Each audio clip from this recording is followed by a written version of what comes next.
Good evening. So for the last week, my sales on StarStock have really slowed down to a crawl. And why is that? I've been asking myself that same question all week, and I've come to some what I think are very educated conclusions about why that is. I want to talk about that tonight, guys. I also want to dig in. A lot of people are asking me, are there any deals left in the marketplace? And my answer is yes. What I'm seeing, I placed orders earlier today and done a lot of research in the last couple of days. And yes, there are still deals in the marketplace. There are people that I'm seeing from week one that are looking to now, again, break out even further in week 2, 3, and 4 and really start to build a strong season that I think by the end of the season, we'll see some really good rookie card values out of these guys. They're still dirt cheap prices. I've also just released some new Google Sheets based on new seasonal rankings by position, powered by Player Profiler. And out of the 5 fantasy leagues that I'm in, the one that I followed the Player Profiler draft kit to the T, that team is 1-0. It's got Aaron Jones. It's got Jonathan Taylor. It's got A-Rob. It's got TJ Hawkinson as my tight. It's a powerhouse team, right? It's probably my best fantasy team out of all 5. The Card Investor League is not doing so great right now. But we'll talk about that. And on top of all that, guys, I also have a kick-ass giveaway I want to do tonight because we are like right on the cusp of 400 subscribers. Nonetheless, it's been absolutely amazing. The support from all of you guys has been incredible. It's been a lot of fun. So I want to do a giveaway. And before we dig in, I want to show you guys kind of the giveaway. This is a Julio Jones rookie card, SP. This is a Chris Godwin's Donruss Elite rookie card. It's an Adrian Peterson first-year optic. A Drew Brees 2012 Topps Chrome. Drew Brees, let's see what year this is, 2008 Topps Finest. It gets better, guys. A 2013 Rob Gronkowski Prism. This is a cool Ben Roethlisberger 2013 Prism right there.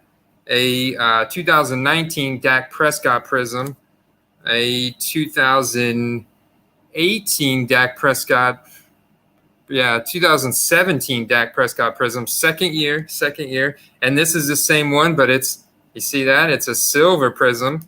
And then your boy Tyler Lockett, rookie Topps Chrome rookie card. And then probably the best card out of all of these is a Russell Wilson Topps Magic. And obviously not the main set, but this is Russell Wilson, and this is his rookie card in a very good condition. So very excited to give all of these away tonight. Hey, what's going on, Samuel's Views? How you doing tonight, brother? Green Bay, the pack opener. Braden, what's going on, man? What's going on? I saw your email. I'll respond to that here shortly, brother. The Card Dojo, what is going on, Sean? I got sent out a big care package for Sean from the Card Dojo on Friday because he won the August $100 challenge, as you see here on the board, with his Teddy Bridgewater Prism Raw, his Calvin Ridley base Prism Raw, and his Kareem Hunt silver Prism at that time because it was so dirt cheap. And I'm sure that all 3 of those have gone up even more because Calvin Ridley had a really good week. Kareem Hunt has looked really good through 2 weeks. Another touchdown Thursday night. And Teddy B, we'll see what he does tomorrow. It's going to be interesting. He's playing a tough Tampa Bay defense tomorrow. And Histology, Gematria. Sorry if I messed up that name, brother, but I like a profile pic, man. That's good stuff. I like the American Pride sweatshirt, out there sweating it. Thank you, sir. So yeah, let's dig in, guys. Let's dig in. I hope you guys are well. First thing first, let me share my screen. And I'm gonna keep this exciting, and I want to first talk about what I'm seeing in StarStock. So I want to show you real quick I'm going to show you guys my star stock activity.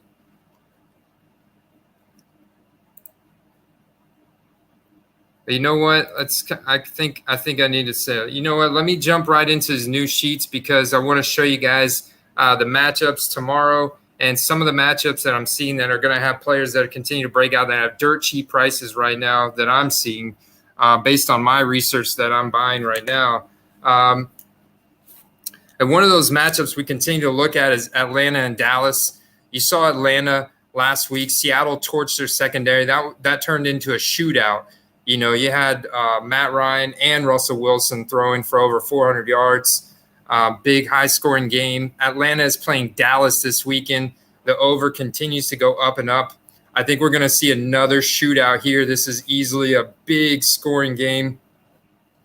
Atlanta's secondary got torched by Seattle. It's going to get torched by Dallas. Dallas is looking to now bounce back from last week, and they're playing in Dallas. So expect a big performance from Ezekiel Elliott. He's already got a premium rookie card.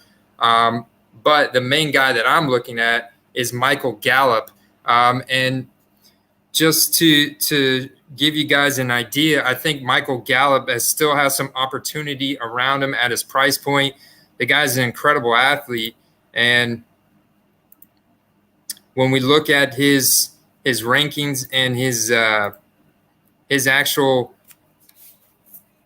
athletic profile, so where I start, guys, is whenever I look at these matchups and I'm looking at the Vegas over/under, and I'm correlating that with my fantasy projections, and I pick out a player like Michael Gallup, and I come over here to Player Profiler, and I want to get a little bit of an idea about the guy, right? So I can see his college dominator rating, which is basically the percentage of his offense that he contributed in college. So 37.4%, that's pretty solid, 74th percentile. His college yards per reception, he's a pretty young player. He's 24 years old. So you know he's got quite a bit of time left in the NFL. His college target share. So this is very important. So when you look at how much target share he's gonna acquire from his quarterback, that's very good. 36% is incredible. 97th percentile there, and middle of the pack breakout age. But he's got middle of the pack workout metrics, but that college target share lends him to be an alpha at 6'1", 205. And what we saw him do in 2019. So basically, okay, I like Michael Gallup. I don't know what you guys feel about him, but I certainly feel that as Amari Cooper is the clear alpha on that team, Dak Prescott tends to target Michael Gallup quite a bit, and we saw that in last Thursday night's game. So I think Michael Gallup is going to continue to have another big game tomorrow. So when we nice. So let me stop that share. And then I was thinking there's a better way to do this, but now I want to go to COMC. COMC.com is the first place I go after I pick my player because they are the longest standing online card trading platform, and they show the sales trends going all the way back for 4 years. So I come on here and I look for Michael Gallup, just do a search for his name, and I'd come over here to the left and click on this rookie card button and see the main sets that I'm targeting from 2018 is, of course, going to be the Panini Prism, and then it's going to be the Optic, the Select, the base Donruss, that kind of stuff. So I want to type in and refine this to 2018 Panini Prism.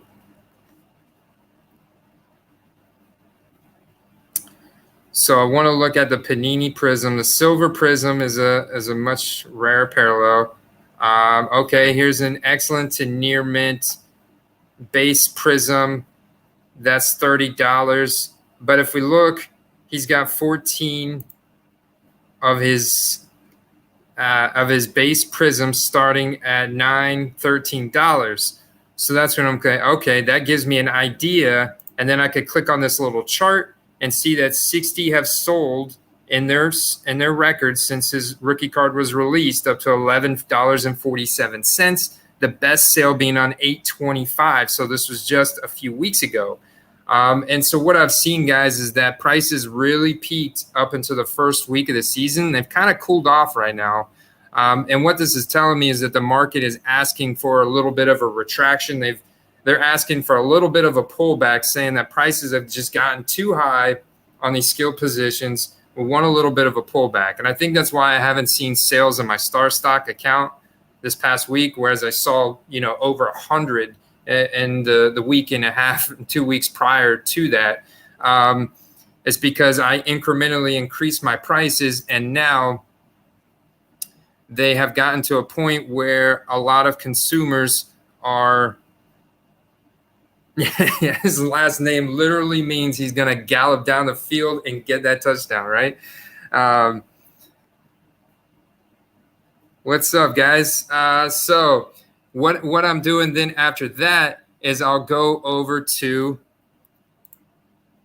Beckett Marketplace to see if there's anything on there, because Beckett Marketplace is ideally, as a raw card investor, going to be my favorite platform, because you can find a lot of raw card lots on there.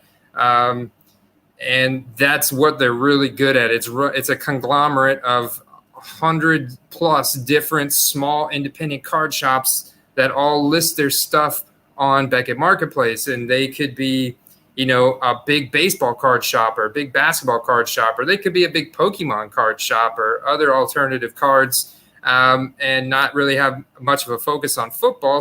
But they still get boxes and cases, and they're breaking it, and they're putting all the guys that aren't Patrick Mahomes, Lamar Jackson, these, big name QBs that have traditionally hogged up all the market share in the football card space. They're putting them in their boxes. They're taking good care of them, and they're listing them on this Beckett website. But they're not keeping up with how the values have changed drastically in the last couple months across these other platforms.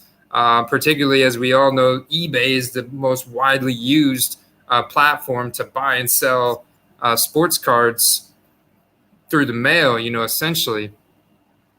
So when I go over to Beckett, I'm not sure that there's even any Michael Gallup left on there, but we're going to check, guys, because if there is, then that's a really good investment opportunity. And I want to give you guys an idea of how I go through my process here. So let's pop over there real quick. And this is just the homepage of Beckett.com. And then you click on this little marketplace tab, and I'll type in Michael Gallup. We're going to Gallup his name.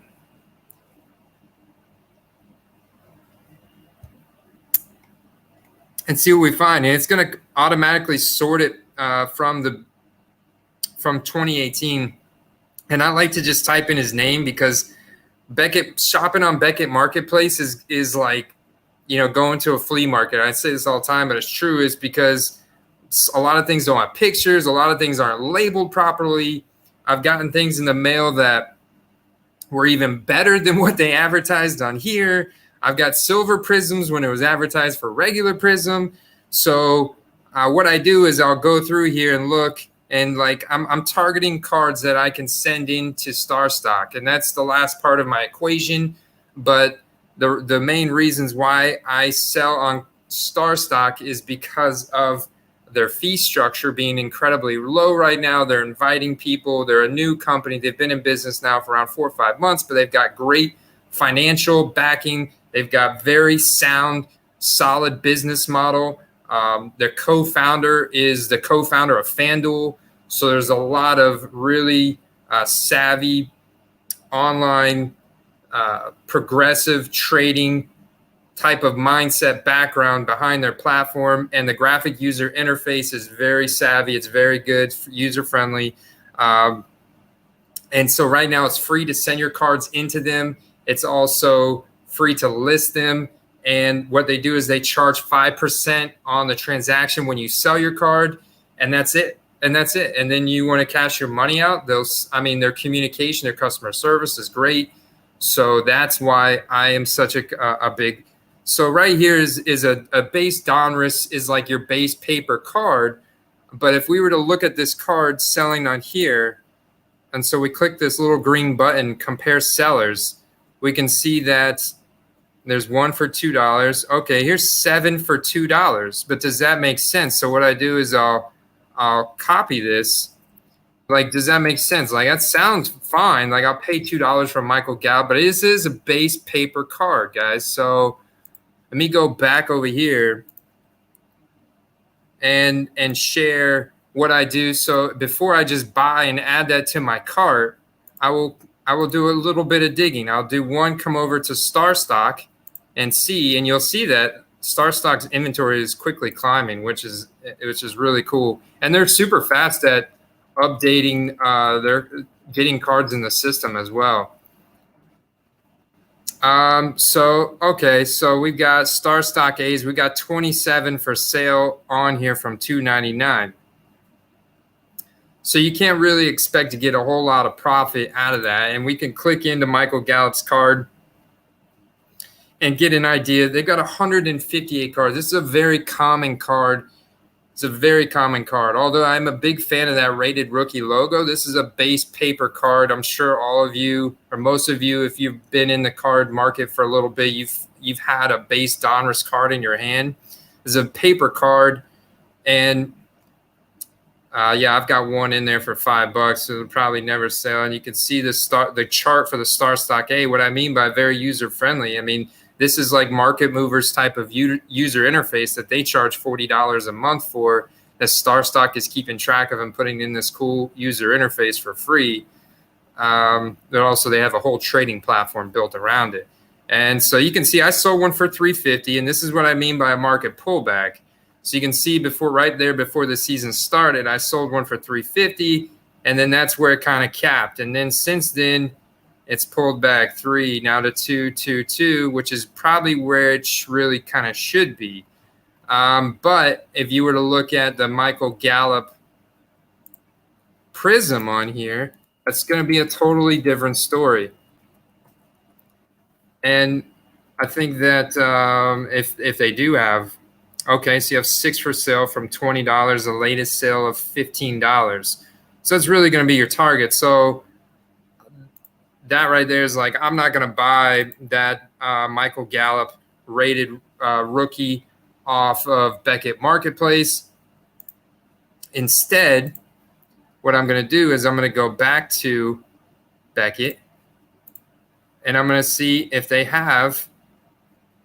So I'm going to keep going down. I'm going to skip all those Donruss. Now, one thing, Donruss Optic has a little bit more. You know, it's a much thicker card. It's a much nicer card. It's got the glossy. The Optic is going to be a higher demanded card. It's going to have a little bit higher sell price to it as well. The rookies is an insert. So all these elites, they don't accept elites. I don't accept Leaf. They don't accept Leaf. Panini, they will accept something like this. Now, they will accept this card, Panini Contenders Draft Picks, Draft Ticket, Blue Foil, Akram Wadley. You see what I'm saying, guys? Like that's clear. I don't think that's Michael Gallup. There's no photo, but that says Akram Wadley. I don't think that's Michael Gallup. There's no photo. So, I mean, you can click into it, but there's nothing we'd be able to find out about it. It's just going to say Akram Wadley, no photo. Man, it does say Michael Gallup in the player. So you want to take that chance. You could. Now on this page, it's going to take you to this right here. You could click on this, and this is going to bring you to now that dealer homepage. I bought a lot of cards from Paul in Alabaster, Alabama. He's normally pretty good, although I will say he will use regular tape, and he'll put plastic top loaders around the cards. Otherwise, the cards have always come in good shape. But you can email him right here and be like, hey, dude, what's this Akram Wadley listed card? Is that Michael Gallup or is that Akram Wadley, who I've never heard of, you know? Something to look at there. But let's keep going down the list because I've got a few other players that I want to talk about and that have even better deals than Michael Gallup, although Michael Gallup is a favorite target of Dak Prescott. And you could see the chemistry between them. If it wasn't for that pass interference call on Sunday night, he would have had a much bigger night. Here's a Contenders Optic. Michael Gallup autograph rookie card for $25. So that's pretty expensive. So what I'll do there is I'll control copy that. And I will go over to COM-C because I want to see what that card looks like, because one, there's no picture on Beckett, and the picture is not okay. So now I see what that card looks like, and I'm like, okay, that card on COM-C is selling for $60, but has it sold for $60? So that's when I click on it and I use that little chart icon and see that 3 have sold for up to $43 on 8/27/2020. And knowing that StarStock will accept this quarterly sales of 3. So it's not, obviously there's not a whole lot of these. There's only one on here. But this card right here, this being a rookie ticket, it's a Contenders Optic, selling one listed at 60, 3 up to 43.33, 8/27. So there is some demand around that card. Another thing to take into consideration, the Dallas Cowboys have the largest fan base out of any team in the NFL. Just like right around them are the New England Patriots, the Pittsburgh Steelers, the Philadelphia Eagles. These teams have huge, old school, huge fan bases that's going to bring more collectors to want to target their card. So if he does have a big game against Atlanta tomorrow, which if he's in your fantasy lineup, I would start him. I'm starting him in my DraftKings lineup. I don't have him in any season long, but he's a primary target in cash games or tournament games in DraftKings lineups. And at this price, so I come back over to Beckett, and so you can see like that's a good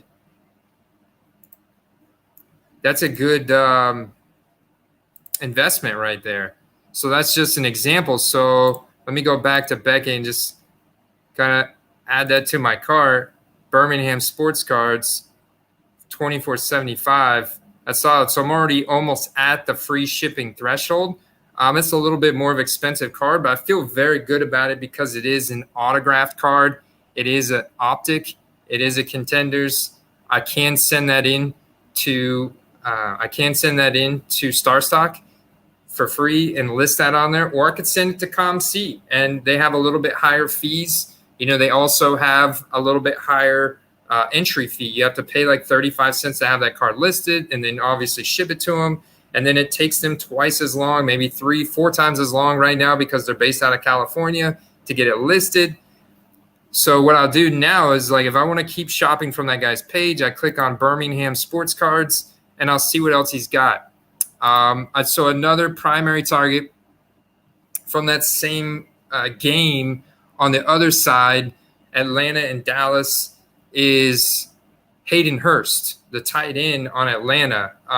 He was very quiet last week. We know that Matt Ryan is going to be forced to air it out. And this just isn't this week, guys. Like, Atlanta's got the strongest strength of schedule out of any the hardest strength of schedule out of any team in the NFL this year. And they're going to be airing it out. And you saw how much they aired it out last week. So that trend's going to continue for the rest of the year, guys. I mean, they have to play the Saints twice, Tampa twice, Carolina twice, I mean, these are talk about shootout scenarios after shootout scenarios that Atlanta's going to be in. I made a lot of money off of Calvin Ridley. As I told you guys in the beginning of this video, the Card Dojo made a lot of money off of Calvin Ridley. And so Julio Jones obviously saw a big price bump in his rookie cards. Russell Gage is another guy that had a great week last weekend. He's another target on Atlanta that I'd definitely be looking at. Todd Gurley. The only thing that I'm hesitant about Todd Gurley is his injury volatility and the fact that he already is, for his volatility on his knee. And the reports from training camp of him having to ice that knee and it was swelling already, it just makes me really nervous, guys, to invest in him, to be honest with you.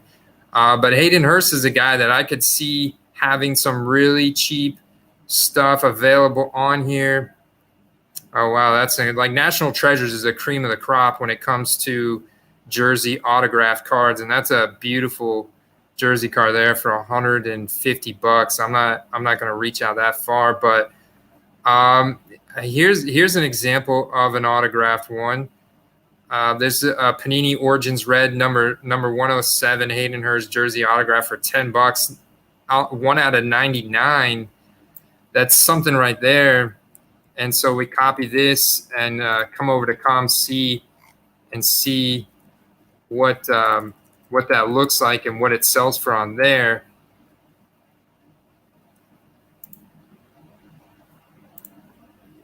Let's see.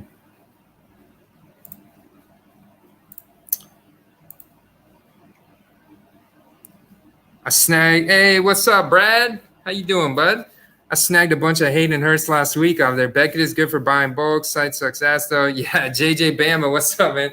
Yeah, site does suck ass. I know you're big in buying graded cards. There's not a lot of graded cards on Beckett, and it is very cumbersome to navigate, which is why I'm kind of giving this live buying tutorial.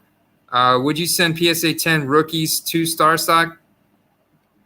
That's a good question. I would, just because you've got a lot of visibility to their platform, and right now they've got even a football invitational challenge going on. They've got Matthew Berry involved in this.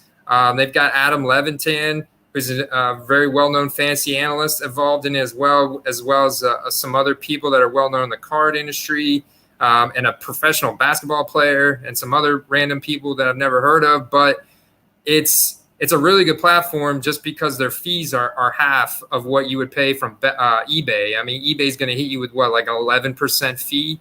And if you send it to StarStock, you're only going to be hit with a 5% transaction fee and then no other fee. That's it. Yeah,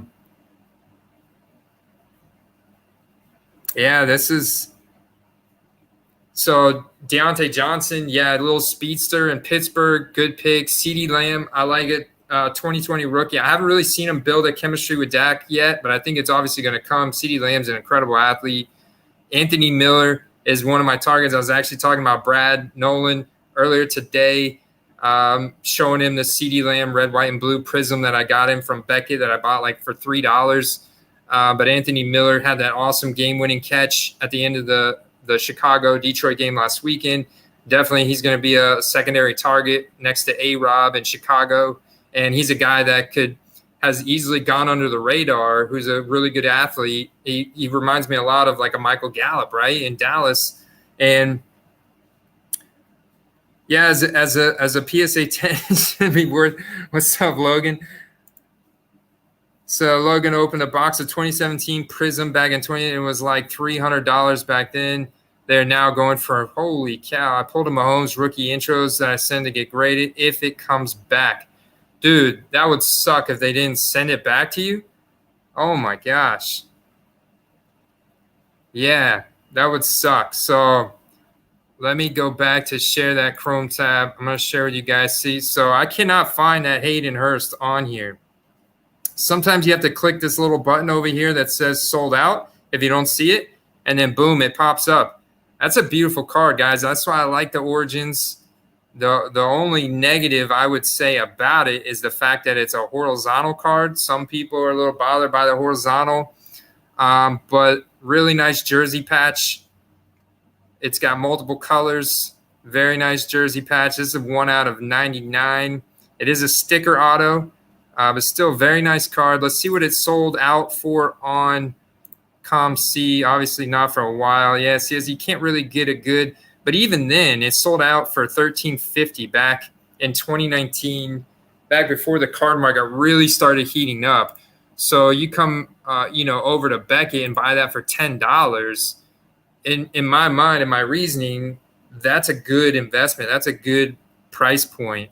Like, I feel like, $10 on an autographed card with a jersey patch numbered to 99 of a starting tight end on a NFL team that's going to be throwing the ball a lot, and he's going to get a lot of fantasy production, on-field production this year. It's a good investment. Another game that's super, super chalky in the fantasy world tomorrow is Kansas City at the Chargers. I think it's kind of going a little bit under the radar just because Atlanta and Dallas should be a shootout, like a no-brainer shootout.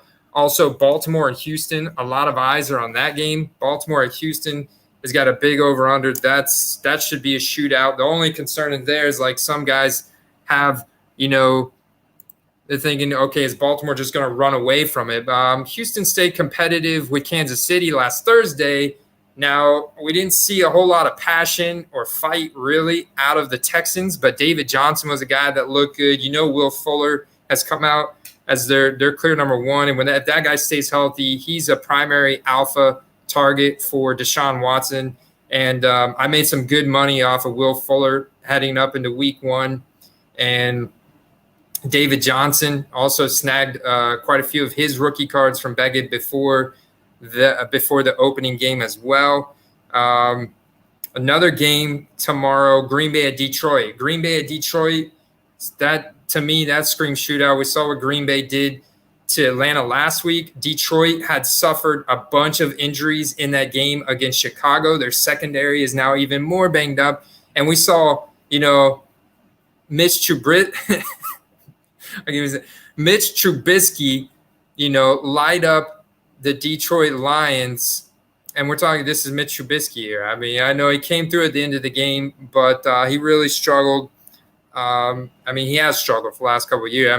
Nick Foles almost won the job. He got it back. But anyway, Green Bay is definitely going to light up Detroit. So the secondary targets on Green Bay, obviously you have a high rookie card price on Aaron Jones, Devontae Adams. Like, those guys took off first. Rodgers is like, his rookie cards are super rare. Those are really expensive. But Allen Lazard is a guy that I've talked with Green Bay, the pack opener, about some other guys about. Allen Lazard's one of those guys that I could very well see there being some cards on Beckett. So when I come back over to Beckett, let me just go ahead. I'm going to add that. Whoops, that's the wrong Hayden Hurst. Let me add that guy in there. Continue shopping. And, so I'm just going to scroll down the list and see if there's anything else. I pretty much stop at playoff. I'll go to the select. I want to see if there's any select. So look at this, guys. Oh, that's 2019. So I'll just be careful. 2019. I almost clicked on this, but that's 2019. Now, I saw that 15 for 50 cents. My eyes lit up, right? So let's see if there's any Allen Lazard on here. Because, Marquez Valdez-Scantling got a couple big targets last week, but I really think Allen Lazard is going to emerge like as a solid number two. He's built just like Mike Evans. The guy's got almost identical body size as Mike Evans, except Mike Evans has got freakishly long arms. Mike Evans' arms are like 3 inches longer. So that's the only difference, really. But Allen Lazard's very good. He just didn't go to a big-name school. Mike Evans went to Texas A&M, very prolific with Johnny Manziel. Allen Lazard went to, like, North Iowa State or something, It was like a very – and there's not a whole lot of his cards. Like, he was drafted much later in the draft. So the guys drafted much later in the draft don't get printed a whole lot. And a lot of times they don't get printed on the premium set. Look at George Kittle. George Kittle didn't get printed in a Prism in his rookie year. Like, if you want a Prism, a rookie card of George Kittle, you have to get like this super fancy national, or I think it's like it's one of the, maybe a Contenders or a Phoenix. And that's it for his rookie year. I'm really not seeing anything for Allen Lazard unless you want to get a classics, very common paper card. A Phoenix is a nice card. They just don't accept it on Star Stock. Score is a common paper card. So I'm going to continue to look. I want to see if there's any. Then I'm going to pivot to Anthony Miller and go directly to Anthony Miller. His name, Anthony Miller, back from 1989. I don't think he'd be still playing if his rookie year was 89. So here we go. Classics, absolute with the jersey and the auto, not what I want. Contenders, illusions, jersey, auto, not bad. numbered to $4.99, $6.90. This is something that StarStock will accept. Now, I'm not crazy about just the look of the illusions, but here's one only for a few dollars more. The National Treasures for $30. That's not bad. That's numbered to 99 with the dual jersey. Before I pop over, here's the Origins rookie signatures. That looks like an on-card auto too. So that I like that. Yeah, that's an on-card auto, and a 00 jersey, which for some reason I like that. I think that's cool because that's not their normal jersey, and for $8.28, I'm feeling good about that card right there. I've been targeting a lot more of these autos because the base variations of their cards are disappearing, and I feel that talking to see, that's all that's on here. So you could definitely hit on some of these autos right there. Let me come back to the comments here. What about John Franklin? He was in Last Chance U, is on the Bucks. What is he, like our fourth? Yes, JJ Bama. Real quick, before we talk about John Franklin, when Danny Dimes gets Mac attack, you'll see. Yeah, no. Khalil Mack's still legit, Brad. We ain't saying nothing about Khalil Mack. Your defense is still legit. I'd say your secondary is vulnerable, but your D-line is still sharp. So Scotty Miller. I'm going to pull up ComC because I just actually sent in a batch of base Donruss Scotty Millers as well as the Scotty Miller autograph contenders. Scotty Miller was taken later in the draft, so he's another one of these guys that did not get printed in a prism and an optic. He basically got printed in a paper Donruss, and he got printed in a contenders draft rookie ticket, which is a beautiful card that I bought on Beckett for like $4. Let's see. That's a great point. I love Scott Miller as an investment target. You saw the chemistry with Brady. I've seen it all training camp because I followed every day the Bucs training camp, and Brady looking for the small white guy in our offense, just like he has at all his teams. Whether it's Wes Welker, Danny Amendola, Julian Edelman. So he's got him there in Scotty Miller, and so that's going to be. Let's see. Share.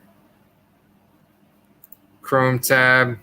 Yeah, there is one in a Bucs uniform. It's autographed, and I bought it for $4 on Beckett. Let's see if they've got any on left on here. But even the base. So the first place most people go, and they probably, because their inventory is so huge, is COMC.com. It's in modern, news. They don't even have any on this platform on Beckett. But let's see. Stop, share, Chrome. I wish I could share all my screens and just kind of switch screens, but you guys are cool. So when you type in Scott Miller over here, not a whole lot of inventory. This is the card that I have right here, this Panini Contenders, this playoff ticket. And yeah, it's actually this base one right here, 4 from 64. And I bought mine for $4 on Beckett Marketplace. I don't know if there's any more, but I sent it into StarStock. So you got this one. He's in his Bucs uniform. I love that Tampa Bay little coin logo over there. Big rookie sticker autograph, Scott Miller. So ComC, there's pretty much your option there. You can see the little spike in the chart. Otherwise, you go over rookies and stars. Yeah, so we want this guy, right? Let me just kind of narrow down this search. Okay, so here's your options. And you're right, like the base rookie cards, this is it, the Donruss. Whether it's base Scott Miller, but you can see those have gone up in value because it's all there is. You could even include sold out. I don't think I remember seeing any more. Oh, there's a few more. Rookies and stars. So there's a Panini rookies and stars, and that's sold out. Then there's quite a few variations of base Donruss, and then it's the rookie ticket. The rookie ticket. So I bought one of the rookie tickets. I bought a shit ton of these base Donruss cards for 50 cents each, and even if I sell them for $5 to $7, you can see that we've got proven sales. Someone bought one for $12.64 on September 2nd. That was even before the season started. So shoot, his quarterly sales of 15. Definitely see that people have noticed his potential as well. Oh, what happened? I put the tiny screen. Sorry, guys. Yeah, absolutely. I think Scott Miller is definitely a good investment target. Another guy, going back to that Kansas City Chargers game, both sides of the ball there. One big observation last week, Tyrod Taylor is not good at checking down to his running backs. Bad projections for Austin Eckler. Very concerned about him. I'm not targeting any more Chargers running backs for the foreseeable future. Guys I am targeting, though, would be Keenan Allen, Hunter Henry, potentially Mike Williams, although Mike Williams is really kind of boom or bust, touchdown dependent.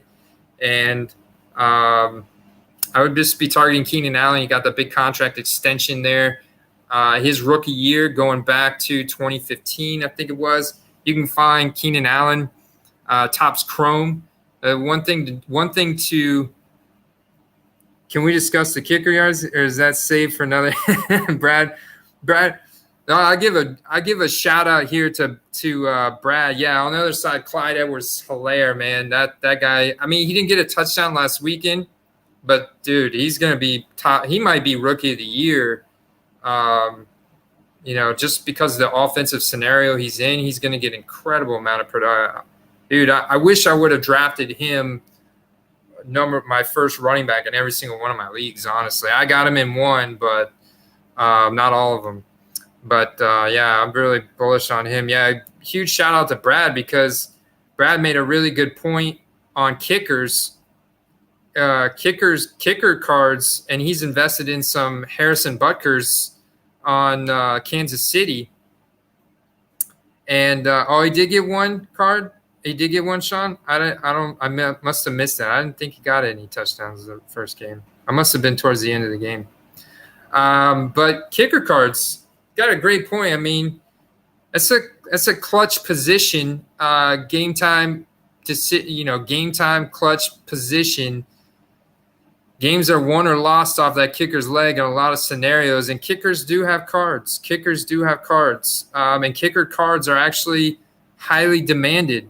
And Brad shared this with me, so just give you guys an idea on kicker cards. Because, I mean, hey, a perfect example is Harrison Butker. Right? That's how you spell it? Harrison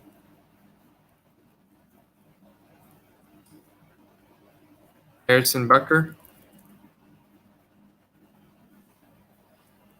And we go over here, rookie year, rookie card. We got one. We got to select field level. We'll include the sold out. Look at this, guys. Sold out, 2025, sold out, base select. So check out the demand. They went quick. Whenever he came out. Solid kicker last summer, even before the peak, for $8.61. So that's another prime opportunity right there to be looking for some kickers. I do the same thing with team popularity. So I'd be looking at Dallas's kicker. What is it, Dan Bailey? Is that still their kicker?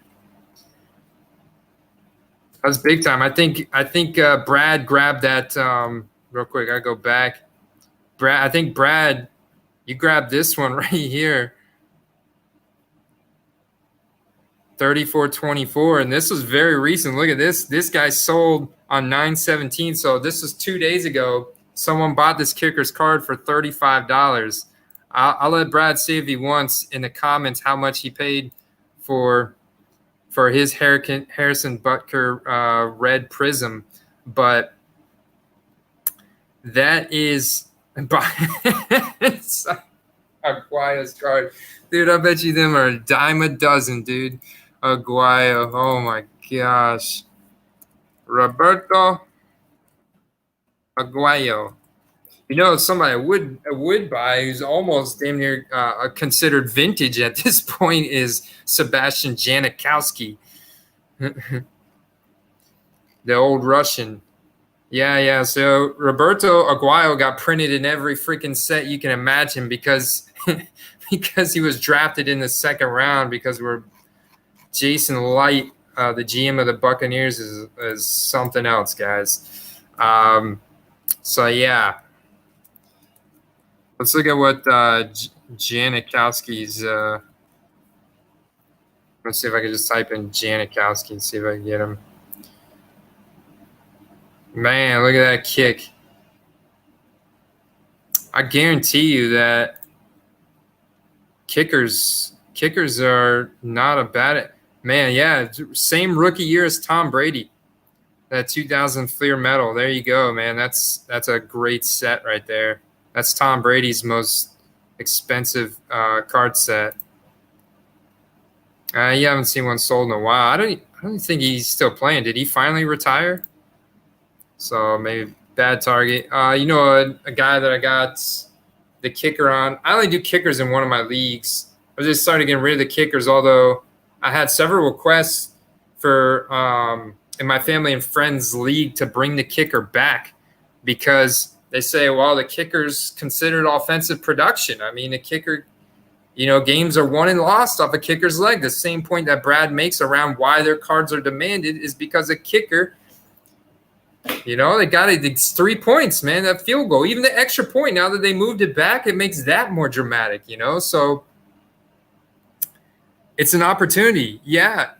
And that's it. That's what Brad, I mean, a couple months ago when I started this channel, there's a big reason why I'm doing this giveaway, you know, because we just continue to grow, guys. And it's not just, we're not just making money, having fun with football and parlaying that with our fantasy and just making football more enjoyable and the hobbies around football. But there was so little demand, and it's just all these football cards, everything outside of the quarterbacks were just sitting around, just basically rotting on shelves and in cupboards and boxes. And it's like, why?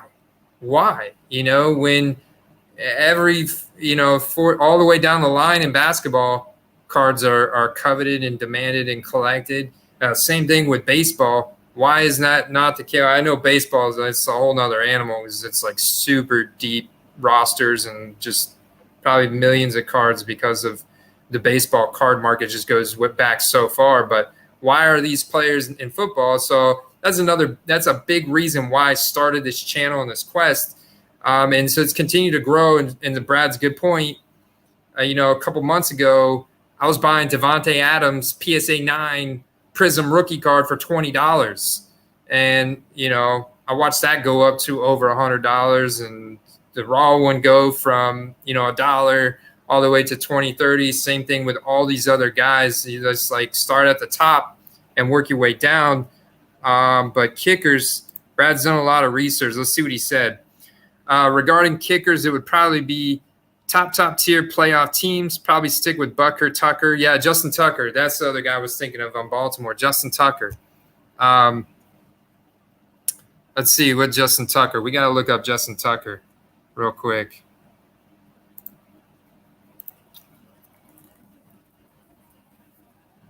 See if they made this guy's rookie cards. Serial number, autographed memorabilia.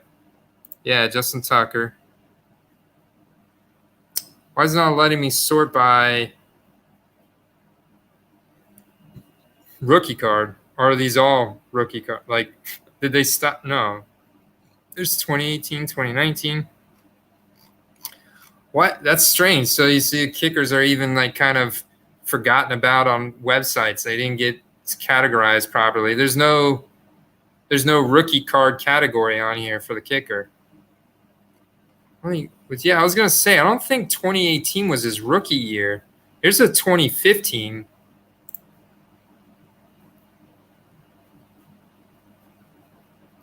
2015 sounds more like it, but I feel like he's maybe even been around longer than that. Okay, let me see if I can sort by oldest. Okay, here's a 24. Did they list this as a rookie card? Just says pro, all pro. Well, yeah, he's all pro. He's a great kicker. No, 2012. I'm wondering if he even got printed in a 2012. So I'll do a search for 2012 Justin Tucker. Include sold out. All right, here we go. Contenders auto to 275. I like that signature too. That's cool. It's nice. That Contenders rookie ticket. JT number 9. Not Jonathan Taylor, who's going to blow up tomorrow as well in that Colts game. Yeah, so let's see the sales history. Wow, okay. There's big demand there. It's a $100 card at the end of 2019. That's double that today. There's nothing on here, guys. So we would have to. There's not a huge difference between a great kicker and a mediocre kicker, like 5 to 7 percentage points in accuracy. Don't get drafted. Hey, what's up, Jackson? 2012. Sorry, guys. Going back to does his mom call him Mother Tucker? I'm going back to the collected coaches. Yeah, this is a great point you make. I gotta have a nickname for you, bro. Historiology, gematria. This is a great point you make, dude, because I saw some John Harbaugh's on here, and I went to buy it, and it got refunded. I was like, dang. So there's obviously a demand for coaches as well, especially modern day coaches. Like I'd be trying to collect Bill Belichick, all the Harbaughs, Mike Tomlin, Mike McCarthy now, Sean McVay, another one of my favorite coaches. There's a lot of great coaches out. Kyle Shanahan, the Shanahan out there. Yeah, he's another good coach. I like Bruce Arians in Tampa. We're going to see if Brady's washed up or not. That's a big question mark right now in Tampa. I think this is a perfect bounce back day tomorrow for Brady. I think you'll see Brady have a good game. But I'll be watching very closely. Like those pick sixes and stuff like that, man. That's just like blatant QB error. That's like Jameis Winston all over again. So we can't be having that. Yeah, that's a great point, Game of God. Great point. There's not a huge difference between a great kicker of 5 to exactly. Oh yeah, Ron Rivera, another great coach, and that's actually a great segue into another matchup. Washington at Arizona, guys. You have Washington, ferocious D-line, but on the other side of that ball, Dwayne Haskins is starting to improve year over year, and this being a second year. And Terry McLaurin, obviously, we know alpha wide receiver in Washington. I'm not really targeting that running game yet. I'm not crazy about Antonio Gibson. We'll see what happens with that scenario. I think it's too early to tell right now what's going to kind of unfold in that backfield. But Logan Thomas, the tight end, very intriguing to me. I did some research on this guy earlier today, and this is probably my favorite investment of the day right now, of this weekend, is Logan Thomas. His rookie year goes back to 2014.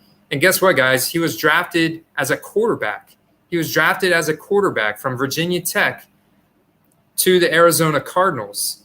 And he wasn't a great quarterback. He was decent. He was backstream. The guy's very big athlete. So let me show you something here. Remove Stop share screen, Chrome tab. Let's go back to player profiler.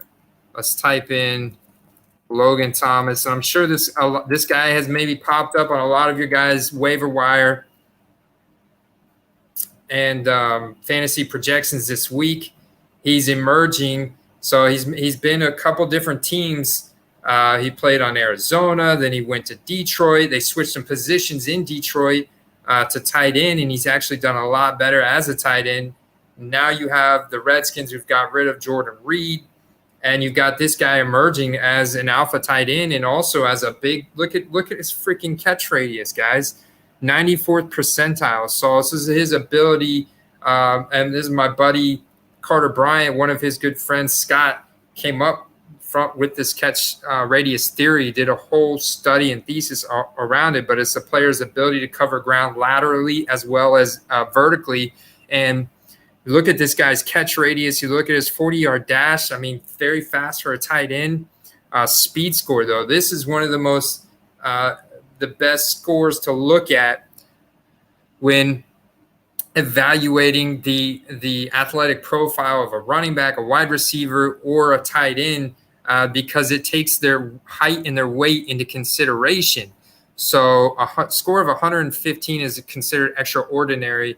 So when you compare him to Austin Seferian-Jenkins, let's look at a guy like George Kittle and look at his speed score, because as we know, he's 95th, 117. So right there, you look at another guy like Travis Kelce. So Logan Thomas has got the athletic profile to break out as the next, Kelce or Kittle, with the target share that he got last week in Washington. If that continues, you're going to see him emerge as another big top 3, top 5 tight end in the NFL.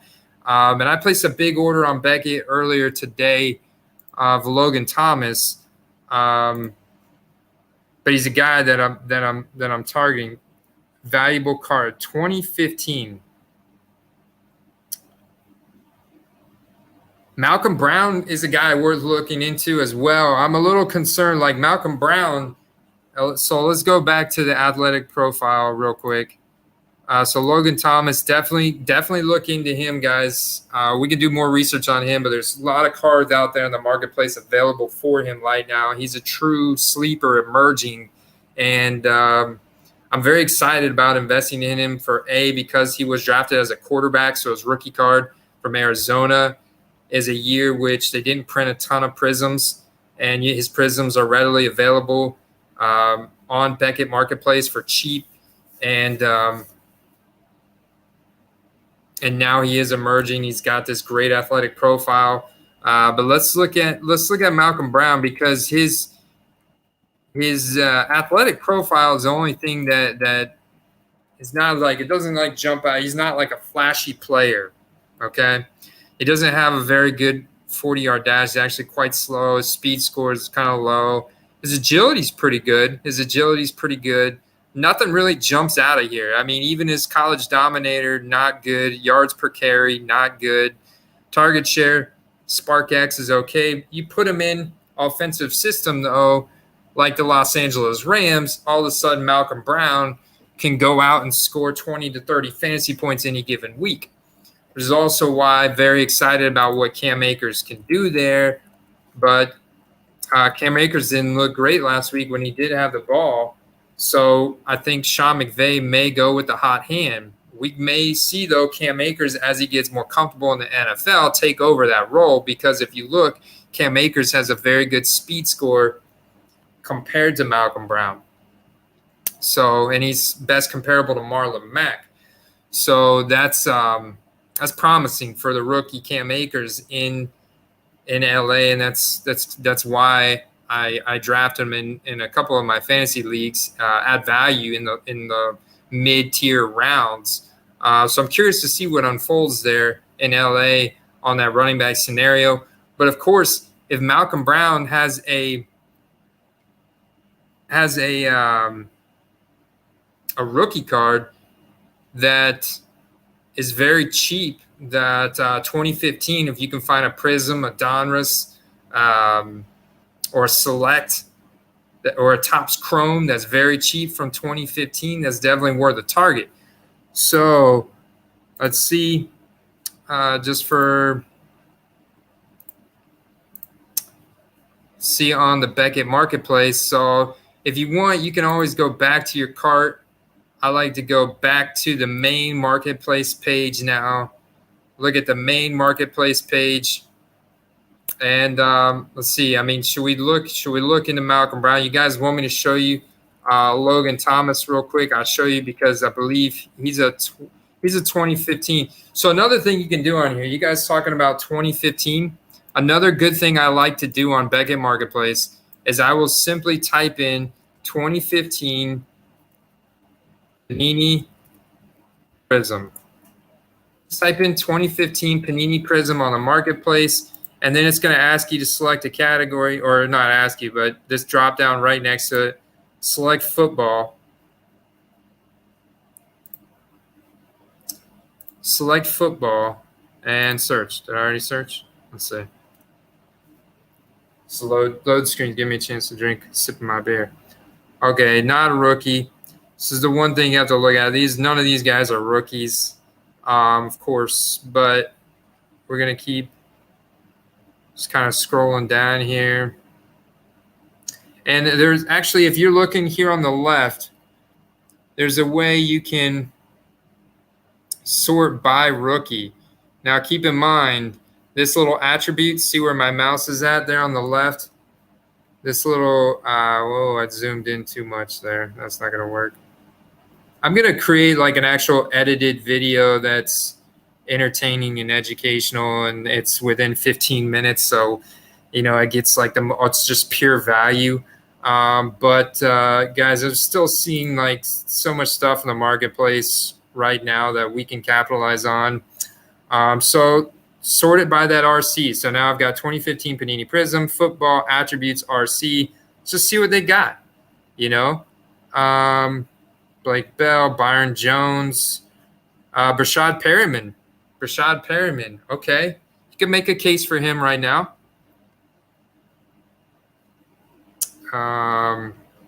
Conley. Darren Waller. Absolutely.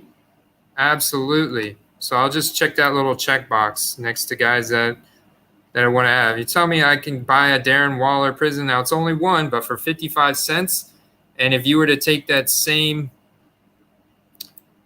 card and just copy it and take it over to comc.com to see what that sucker's been trading at.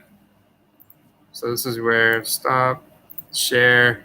I have to go back to my Chrome tab, and that's literally the best way to do it. Boom. So it starts at 650 and goes up. You can see it's spiked here. He's one of the top ranked tight ends. 9/8/2020 for $12.14. So you can buy it for 55 cents. There's only one on there.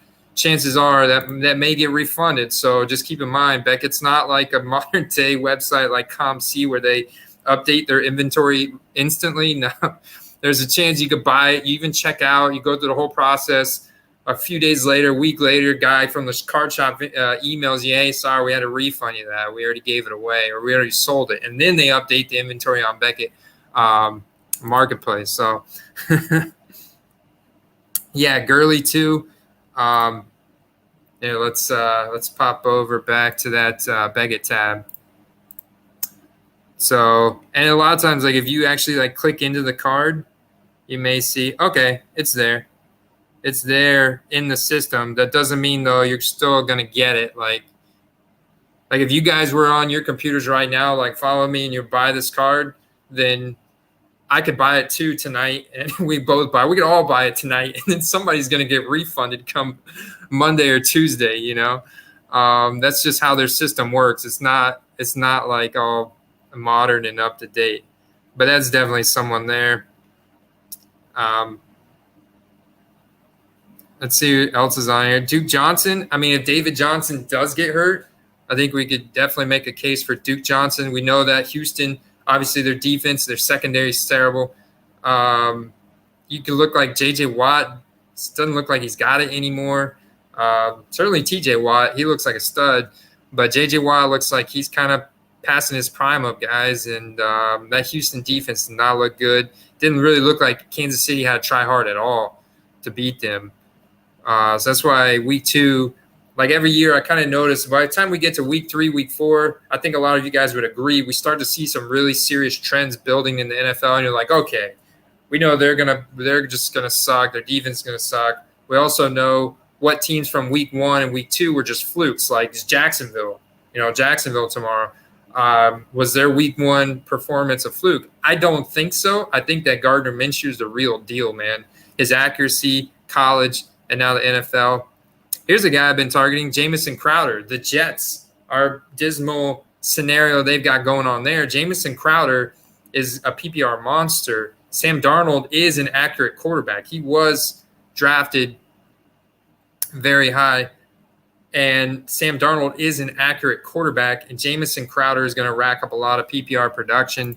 That's a guy I'll be targeting. He's also got a Redskins rookie card. There's no more Redskins, so I like that kind of factor of it too, long term. Thinking back, a great point that I've heard other guys make is that there's a lot of kids following what's going on in the sports card, where I'm talking kids like 9, 10-year-old kids, 12-year-old kids that don't have the money to invest right now, like us adults, but they're following along. They're following everything. And once they get to, they get to 18, they have a job, they have money. Now they want to invest in some sports cards.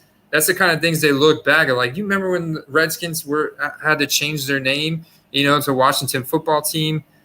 So that's kind of the things I'll look at. So, yeah, definitely comparing these sellers are 5 at 81 cents. I'm all about that. Wonder Water Sports Cards and Comics is right down the street from, I say right down the street, they're like 30, 45 minutes away. Minimum order of 50, but they have a huge inventory. I've placed big orders from them before. I like Wonder Water, so definitely be check marking that box. Just kind of looking at that. Be another guy I'd be targeting from 2015. Let's see what else they got. Kevin White Brad, is Kevin White coming back? Because I've heard mixed reports like that he is coming back to the NFL. That could be a very interesting pickup right there. Quan Alexander, I like that pickup from a defensive standpoint. Quan Alexander is a very good linebacker. And of course, he originated from my Buccaneers. But there you go. And Malcolm Brown's rookie card was in a Patriots uniform. So that has another high market team. And he's not there anymore. He's in a big market in LA, but New England, big market rookie card right there. Boom, you could pick that up for 1 to 18 for 50 cents to $1. So this is a great example, guys. Great example. Rookie card empire. Minimum order 57. This is exactly how I've been successful with all of the other cards that I've targeted. So if Malcolm Brown continues his streak in LA and you've got 18 of them for 50 cents, and then you pop over, you pop that over to Star Stock. Yeah, exactly, Ron Rivera.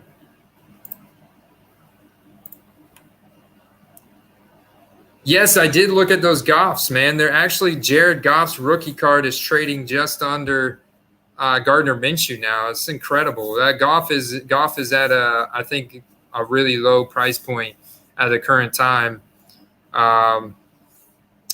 It's just it's so close to Gardner Minshew that I'm like, man, I'd just rather keep buying Gardner Minshew's until that it gets too much of a variance from Jared Goff, because I just think Gardner Minshew is a much better quarterback than Jared Goff. But I did look at it. Thank you for that. Actually, I think I bought one. On my ComC account, a Jared Goff, just because you're right, it was very low. Let me see. I was gonna share the Star Stock just to see if there's any Malcolm Brown. I mean, Just any Malcolm Brown in general. There's nothing. So I mean, it's perfect. You would control the inventory. You would control the supply on Star Stock if you had those Prism Malcolm Brown rookie cards. You put them on Star Stock. These guys, like after last Sunday night's game, I guarantee you somebody came on Star Stock, or even before the game. That's actually when the sales peak is before the game, when guys are looking through they're reading the fantasy analysis. They're setting their DraftKings, their showdown lineups. They're setting their sleeper line, their season-long fantasy lineups. They're putting Malcolm Brown in those rosters. They hear guys recommending Malcolm Brown in those rosters. Cam Akers, all right. And then they come over. They want to parlay that before the game. Hey, let me see if I can get some rookie cards, knowing that the sports card market is on fire right now. And if he has a good performance, then those will spike as well. And there's none on Star Stock. So if you had yours on here from Byron Beckett, just like I've done, send them into Star Stock, they would have sold. It's a Prism rookie card. It's a premium set rookie card. So when we look at the COM-C, and let's just see real quick if they got any of those 2015 Panini Prism Malcolm Brown. Oops, spelled that wrong. Oh no, I didn't. There's still a lot on here from. This is the right Malcolm Brown, right?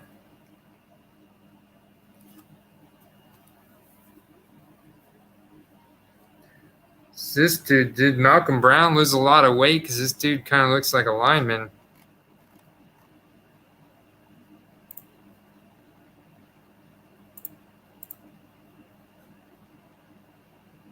I know Malcolm Brown was a thick boy, but there's no way this is the same Malcolm Brown. No, it's not. Dang it. Well, there you go. Okay, all right. So not the same Malcolm Brown. Wrong Malcolm Brown. But the theory was right. The strategy was right. Just to make sure you do your research and pick the right player.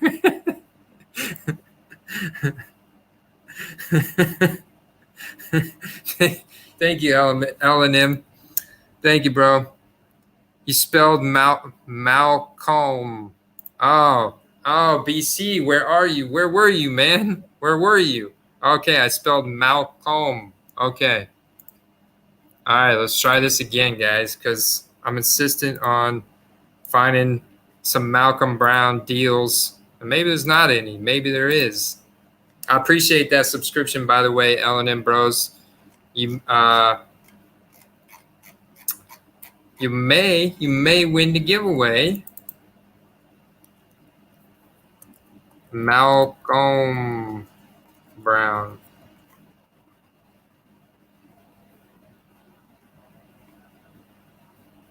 $2015 base Bowman Chromes. Look at that.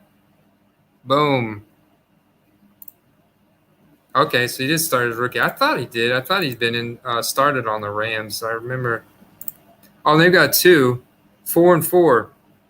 So pick, and so that one's a short. So Bowman Chrome rookie autograph, like a Chrome autograph refractor of starting running back on a big market team in the NFL.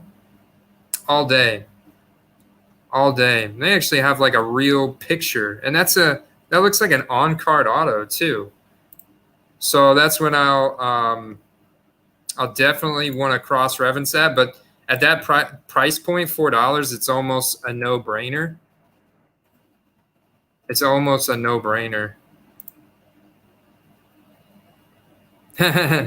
Yeah, there is a giveaway. I'm going to get to it here in just a second. We're actually at an hour and 14, and but I just have so much fun, shopping for cards this way that it's a blast, man. And if you guys haven't tried, I definitely encourage you to just to try. I think you'll have a lot of fun. You also have a whoops, that's not I don't know why I came. Let's just type in his name.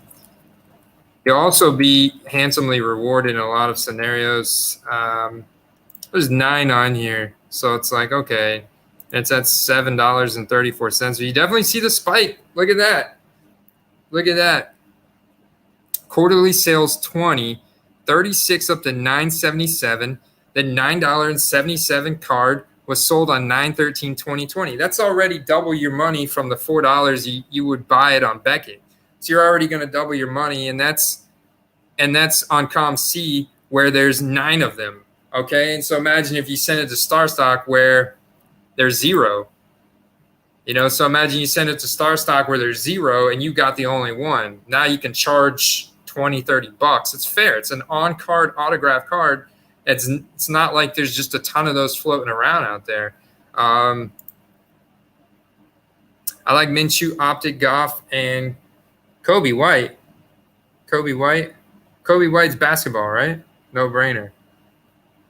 Yeah, no brainer. So is there anybody else you guys want me to look up? I mean, like Washington, Arizona, I talked about Logan Thomas, big on. I bought a bunch of Terry McLaurin before the season started because, he's a young cat that's a second-year player who's an incredible athlete that he's going to definitely be in there long-term. Dwayne Haskins is getting better. Dwayne Haskins continue to improve. Yeah, let me know in the comments if you want me to kind of do this analyzation process on anybody else. We'll take a look at them real quick. John U. Smith. Yes, Jackson. Yeah, Gaming God said John U. Smith. John U. Smith, man. Check this guy out on Tennessee. Tennessee's another team that's going to be in those scenarios. Look at that game from Monday night against Denver. And Denver's the type of team that really likes to slow down the pace of play and slow down the game script. And then you look at the Tennessee Titans are playing. Oh, the Vikings at the Colts is going to be fun tomorrow. The Colts are going to go off on the Vikings. I'm looking at the sheet right now. Oh, I was right by it. Duh, dude. I don't want to forget about that. The Jaguars at the Titans. It's a 44 over under. That's actually gone up because I think it was 42 the other day. And at home in Tennessee, the Jags, they're going to be throwing the ball. The Titans are going to have to throw it back because Gardner Minshew is going to score with DJ Chark, Laviska Shenault. The Titans, John U. Smith. Let's take a look at that. What is up, Steve? Kenny Golladay. Kenny Golladay, Ellen Ambrose, great pick. Kenny Galladay's price was already severely inflated. I say severely. He was inflated up to Chris Godwin, Devontae Adams level before the season started. So Kenny Galladay's already got a pretty penny price point on his card. You're probably not going to find a whole lot of any deals left on him, and he hasn't even played yet. But we know he is going to. Incredible athletic profile there.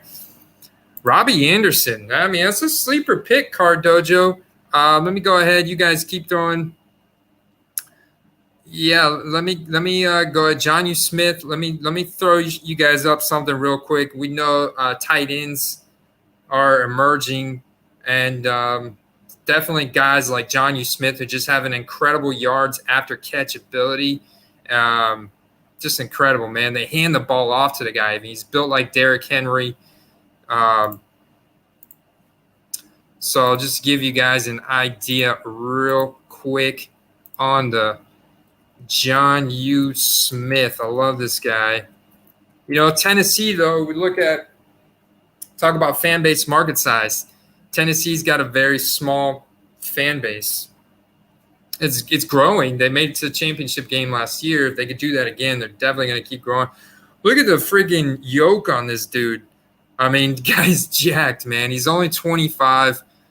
Small college, Florida International, small college. but 6'3", 248, and you weigh that in with his burst and speed score, really good. Not very agile, but he just powers through guys, man.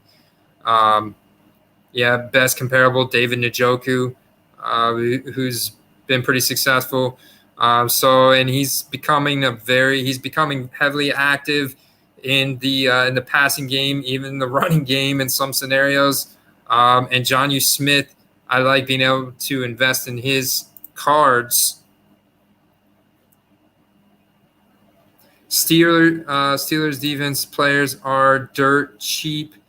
What are your thoughts on Minka? TJ Watt, dude, I got a couple of TJ Watt cards back here that I've been buying, and there's a demand for TJ Watt for sure. Minka Fitzpatrick, yes sir, yes sir. Bud Dupree, not super familiar with Bud Dupree. Yeah, it didn't ring a bell, but I'm not familiar with his background a whole lot. TJ Watt's been my primary target there. Yeah, they're growing, man. They're growing. I actually lost a bet last weekend to my buddy Carter Bryant that a lot of these guys know. He's been on my channel a couple times, and so I had to with the Bucks. He's a big Saints fan, and when the Bucks lost to the Saints last weekend, I had to buy him a TJ Watt Prism rookie card. Sent that to him, but I bought that for $15 plus $3 shipping. So not bad. It's definitely going to keep growing though. Went into OJ Howard as a prime. Yeah, man, OJ Howard, I've been buying a lot. You can still get his cards for dirt cheap. Great athlete. We saw Gronk running routes last week. I don't know, man. I don't think Gronk is still the athlete he was from 2015. TJ Hawkinson, I had a couple prisms of TJ Hawkinson. I sold those on Star Stock already. And I think Hawkinson's going to have a great rest of the year. He's in a lot of my fantasy lineups as well. He bought a PSA 10 Minka 2 weeks ago. Seller threw in a PSA 6 Minka for free. Wow. Bought a PSA 10 Minka, got a PSA 6 for free. That's super cool, dude. Yeah, man. I would say later, Steven, if Herbert and Tuna are backups, their price will dip and buy them up. Yeah, I really like Justin Herbert in LA. We know I don't think Tyrod Taylor is going to be there a tremendous long time. I give him a year, maybe two max, barring injury. Justin Herbert's coming in. Same thing with Tua. We may even see Tua. If Fitzpatrick goes out and throws another 4 interceptions, I mean, they're going to put Tua in at some point here. I don't know. I mean, that's debatable, but I think they're going to put Tua in. Cooper Kupp. Yeah, Hawkinson, all these guys like Jonnu Smith, Hawkinson, a lot of these tight end, almost every single tight end that we're talking about, besides Kelsey, Kittle, Mark Andrews has seen a big increase, but all the other tight ends outside of that are slowly starting to increase. We get some more good performance. Man, if these guys stay healthy and have a couple more good performances, we're going to see their rookie card values continue to go up. So that means right now is the time to invest in them. I've done that with Hawkinson, Jonnu Smith. Now I'm targeting Logan Thomas. Kittle, like I said, is very rare. Mark Andrews, I did that with him before the season. I bought a bunch of Mark Andrews optic cards that I've sold most of those already for made like 1,000% return on my investment. Logan, you can like get his prisms 50 cents before the season. Let's look at Logan Swinson says, is Cooper Kupp too expensive? He's on the verge, dude. Robert Woods was my primary target, but every time I buy Robert Woods, I was buying Cooper Kupp at the same time. I like them both. Various reasons. Now you saw Robert Woods get the contract extension, and his cards really went up. I made really good profits on a lot of Robert Woods, and I'm still selling. I think Hawkinson. I think Goff is a good buy if Allen Bros. If you're targeting raw, okay, and he's a quarterback. If you can get that optic rookie card, like quarterback, he's 2016. If you can get that optic for like $15 or less, I think that's a good buy. I'm concerned paying a premium for Goff. Like I wouldn't pay like an $80 price tag for a Goff Prism rookie card like I would for a Dak Prescott, because I think Dak Prescott is a much more accurate passer. He's a much better athlete than Jared Goff. Just to kind of like correlation, or even we're talking Gardner Minshew. I think Gardner Minshew is a much better athlete, a much more accurate passer. I'd be willing to pay up a little bit more for a quarterback that similar category as Goff. But if Goff has an optic card that's under $15, I'm definitely saying that's a buy. That's a buy, and it's an optic, yeah. Hawkinson for sure. I'm sure you could probably still get Hawkinson. Hey, what's up, Shelly? That's what I bought Calvin Ridley for. I was paying no more than $1. Great point. Yeah, that's what I was talking. Card Dojo. Calvin Ridley was the guy who won the August $100. Yeah, if you can get an optic Jared Goff rookie card for 8 to 10, I would say jump on that, dude. Jump on that. Yeah, that's true. Goff is still young as well, and what I'm super excited about there is the talent surrounding him and the coaching. The coaching is incredible. The defensive line, at least, is still solid. He's going to be obviously put into a lot of shootout situations. We saw even their secondary has improved with the acquisitions they made. So let's look at Cooper Kupp real quick. Share. Chrome tab. Share. Marketplace. I'm just going to go straight to here and see what we can find and then correlate that back. It's kind of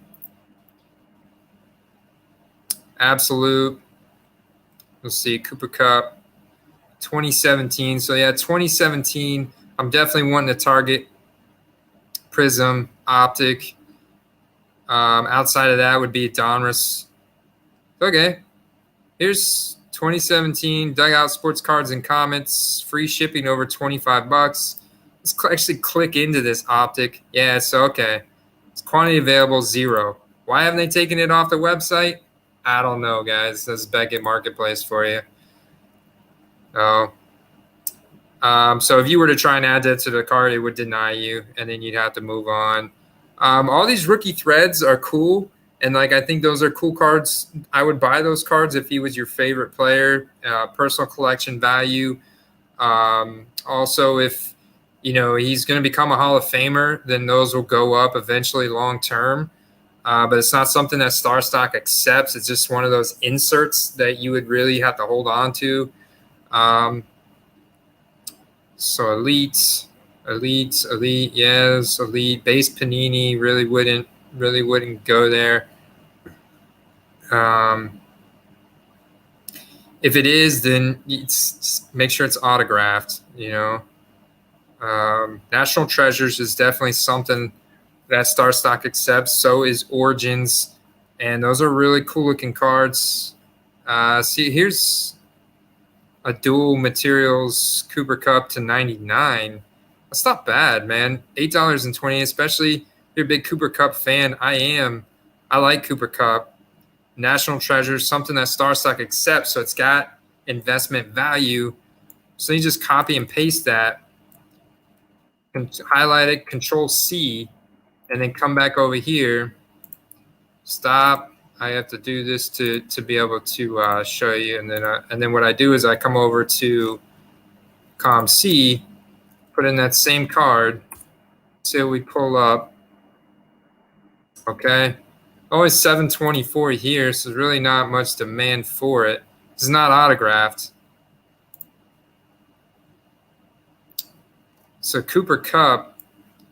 Let's just see what Cooper Kupp's base cards are now selling for, like his Prism, and I think Robert Woods has kind of established himself as the alpha there, but Robert Woods is like the guy that gets all the production between the 20s, and then Cooper Kupp gets the touchdowns.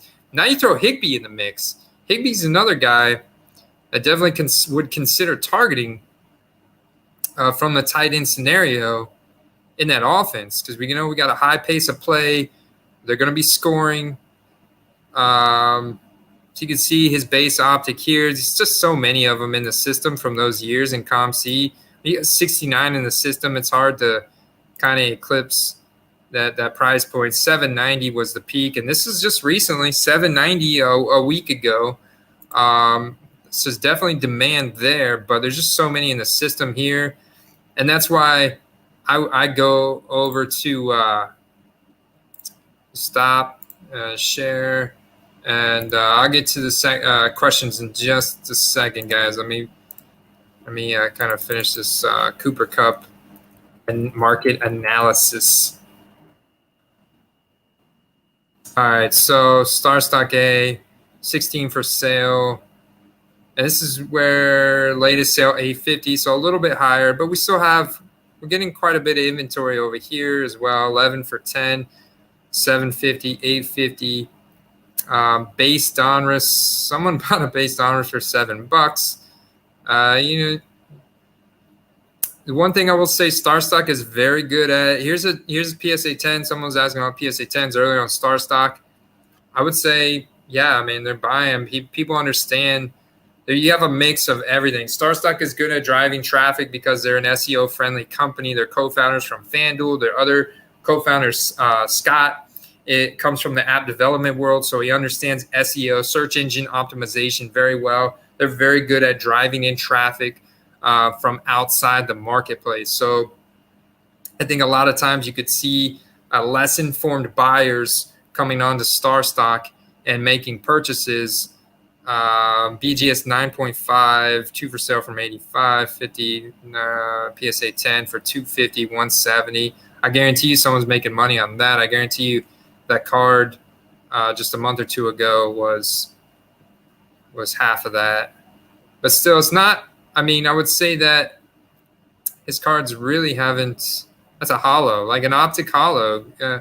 Someone bought it for $40. You see it? Like, I don't think we would see that on. That's a field level. That's really nice card. Field level, I think, is one of the rare selects, or is the rare select. The latest for 20. So they did put rookies on there.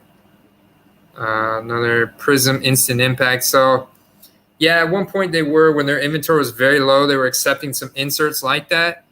Just so you guys know, they're no longer doing that. I just did a submission. And by the way, guys, their email information, they're very good about. Yeah, so my balance was like 1,500. I just tested out their withdrawal process. Very quick. These guys are awesome, man. Very quick. So I'm looking to reinvest that. It's going to be exciting. I got a lot of big things coming for the channel. But yeah, follow their parameters here. Email support@StarStock. Anytime you have a question, they will get back to you that same day in most scenarios, unless you email them late in the day or something.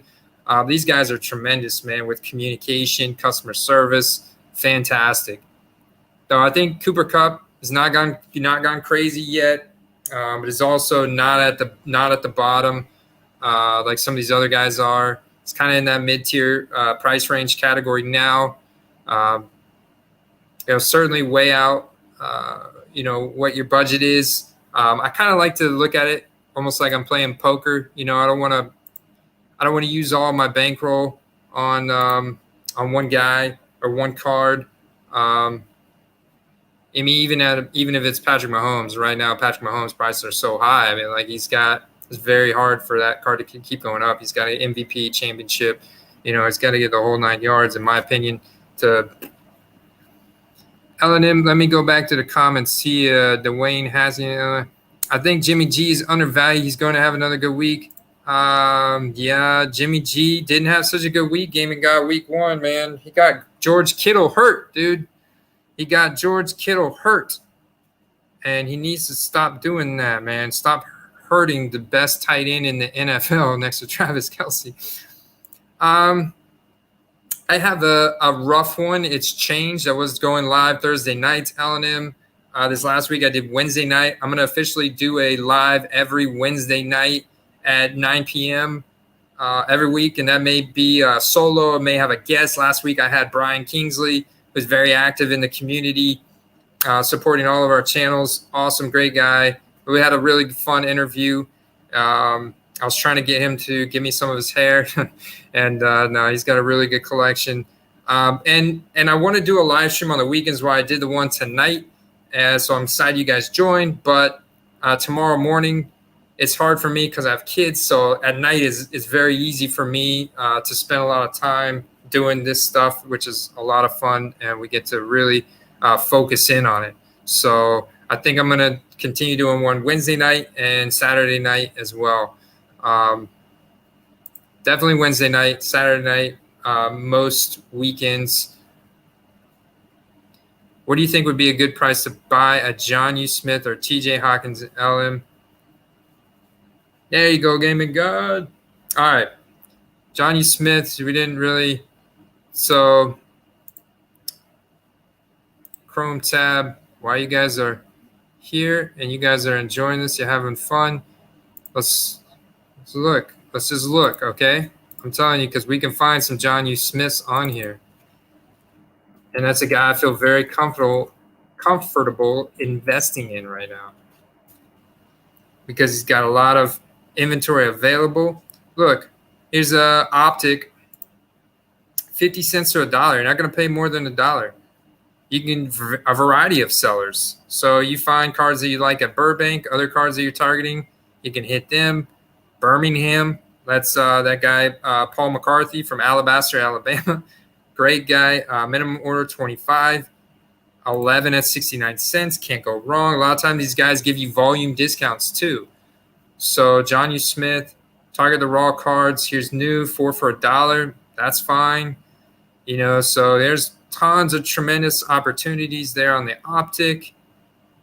Plenty of opportunities there. You can even look at Optic Aqua. That's numbered to $2.99. Now you're only getting one, so I like to combine the base with some of these rare ones. So like if I had and I saw the John U on there, I'm certainly adding this in there. One, the Aqua kind of goes with the Tennessee colors. It's only $1.48. It's numbered to $2.99. Can't go wrong there. Pink. Let's see if there's any prisms. So like all this elite, just like skip all this elite, Phoenix, skip it. Keep going. Boom. 1 to 3 prism rookie cards. Dude's on vacation till the end of the year. It's like, what does he live in France? They have like 4-month vacations? Come on, man. No, I bet you what it is. He maybe he got just like burned out, man, because he's had so much with so many orders. I don't know. But this J&J Sports, I've never ordered from, 4.88. I've never ordered from, but he's on vacation to the end of the year, so we're not getting cards from him. This guy too, overtime cards. Vacation October 30th. Hey, man, these guys take big vacation in sports card world. Hey, that's an indicator. They made so much money over the summer selling basketball cards and baseball cards and now football cards that they just closed down shop for the rest of the year. Party it up or rent an RV and travel the country. I don't know. Hopefully they're not didn't get COVID or anything bad. But yeah, rookie card Empire, 3 for $1. Boom. Definitely be adding that to my cart.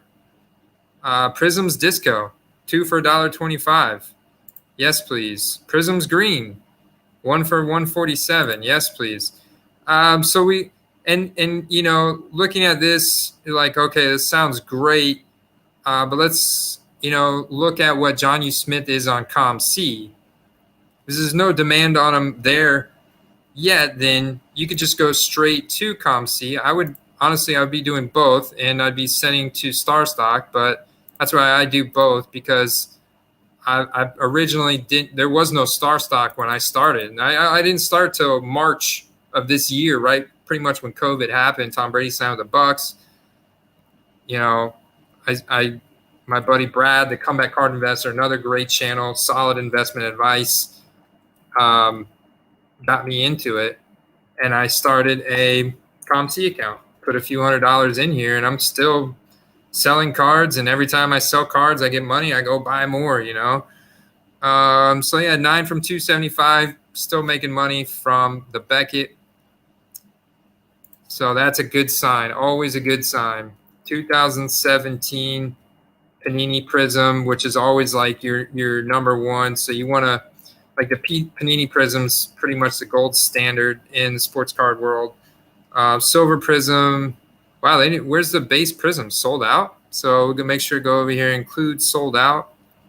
And wow, yeah, because there's a lot more. Look, there's the base Prism right there, sold out recently. 8/23/2020. So you're probably wondering, why is it sold out? Why didn't someone buy it and then relist it on here? One cool thing, that advantage that ComC has over StarStock at the present time being, is that ComC's cards get listed on eBay as well as Buy It Nows. ComC has an agreement with eBay, and a lot of their cards, Buy It Nows and auctions, get shifted to eBay. So they get that a little bit additional boost in demand. Dude, JJ Bama, Alabama, you should go visit Paul McCarthy. Like, I mean, I think he's got an actual shop. I mean, you should go check it out. I know it's like, COVID times, stuff like that. So, yeah, 2017, no base, all rookie cards silver. Yeah, that's true. Thanks, BC. Great point. Great point, man. I seem to somehow still forget that sometimes. 2017, the base is a silver. Did ComC list it wrong? Yeah, ComC listed it wrong, dude, because look, sold out base. They listed that one wrong. So here it is. Okay. 9 from 825. There you go. So they do have some on here. 33 this quarter. 13 up to 455. 823 2020. Something I noticed, like this red, white, and blue, I like that just because it's an election year.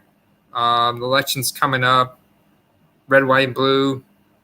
NFL is an American sport, and it's cheaper than that, which is kind of strange. Quarterly sales 10, 3 up to 207. So I don't mind the red, white, and blue. Like, it's still a Prism. I think that's gonna $4.99, $5.85, $6.15.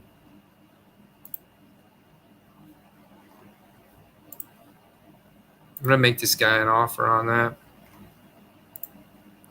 $4.50.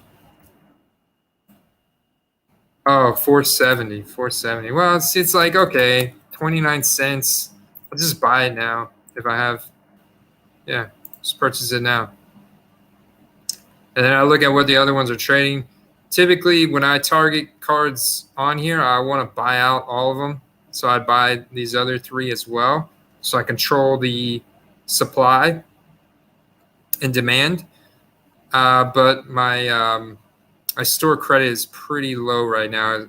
I'll show you guys what I've been buying, but store credit's pretty low right now. So I'll just take this one and just gonna list it at, like, I don't know, $15 for now. So I'm ready. Let's look at my dashboard. I guess I haven't been buying a whole lot. Johnny Smith. Yeah, we briefly talked about Indianapolis, but Paris Campbell, I think is the clear number 1 there. He's kind of emerging as the clear number 1. I believe he will continue to do so as well. Paris Campbell, very fast. You get the ball to him in open space, just like Jonathan Taylor. He's likelihood to take it to the house. And Paris Campbell has kind of emerged as he got the bulk of the target share last week from Phillip Rivers in the receiving game. Michael Pittman Jr., rookie, is almost non-existent. T.Y. Hilton's getting up there in age. Injury volatility, certainly. So, yeah, Paris Campbell is a big target of mine. That is a sleeper wide receiver with a team that's definitely playoff bound. And then Robert Woods, of course, if I could still buy an autograph, select autograph number to $3.99 for $9.25. Yes, Bought me another Gardner Minshew optic for $15. Just love that guy, man. Oh, you guys weren't even seeing. Sorry, was I not sharing my?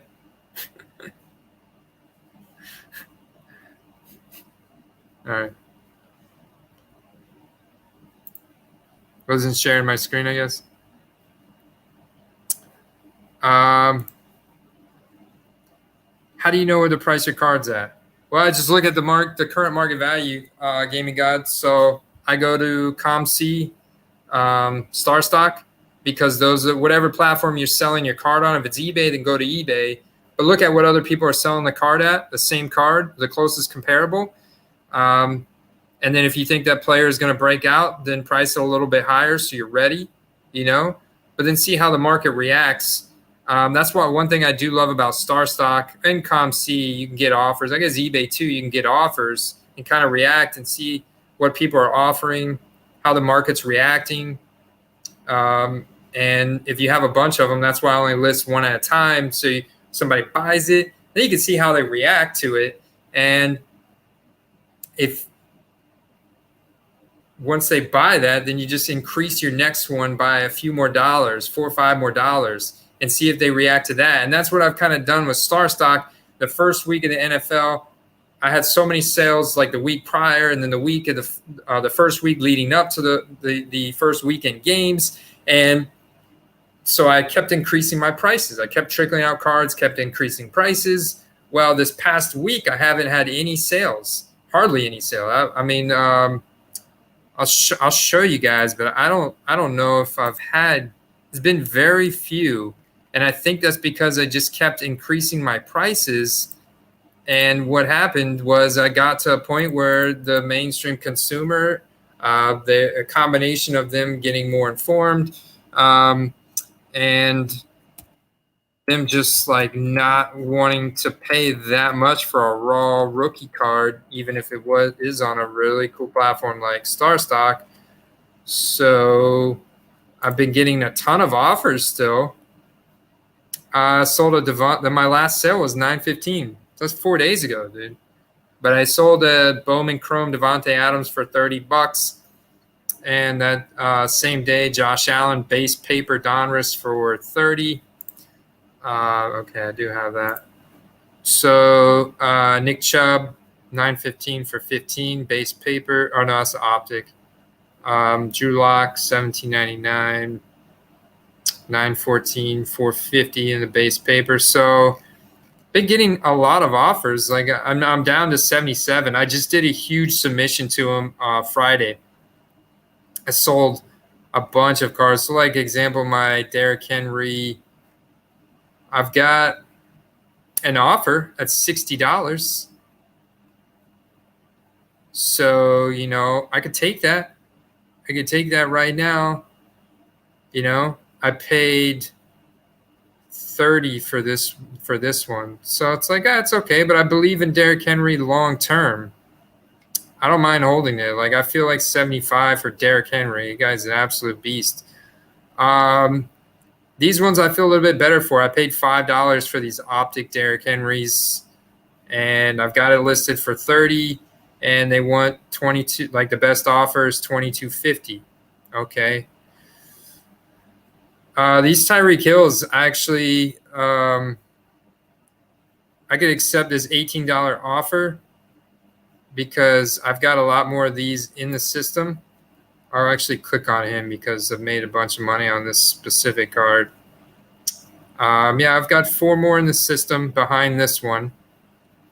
And we've got 3 offers from $18. The latest sale was 21. You can see that on the chart there. These are all Star Stock A's. You can see how it's climbed up. But see, it goes up and then it drops down. And then it goes climb big. It's kind of like the stock market, you know? It's like you get a lot of people buying in and then it cools off because they're like, whoa, wait a minute. Now we're getting nervous. We want to buy in at this high price. And then it cools off until it gets to the point where like, I'm like, should I take this? These are all my sales. These little blue negatives, little blue minus. These are all my sales. Probably even goes back more than that. These are cards that I bought off of Beckett, back in June, July time period for 75 cents a dollar each.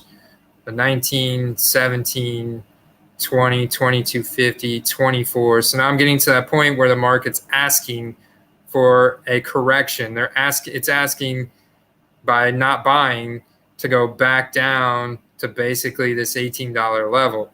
So another strategy might be for me just to go ahead, sell this card like I just did. I just took an $18 offer, guys. Sold a card. Now go back and list my next one again for 24 and see what happens tomorrow. So I'll go back up here to sell just one. I'm going to go back to 24, create the listing, confirm sale, and now my next listing's live, and let's see if the market. There's also 8 from 21, so somebody's willing to take 21 for it, so my card is going to be after his. So something also take into consideration.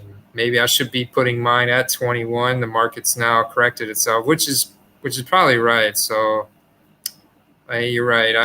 I'll cancel this listing and then sell it at $20.99. 1 penny under his. So you would want to buy, if the Star Stock A's, there should be all graded equally, right? They seem to be pretty picky on their grading. Now I've got one, so now the 8 for sale from $20.99. So that's how I sell my cards right there.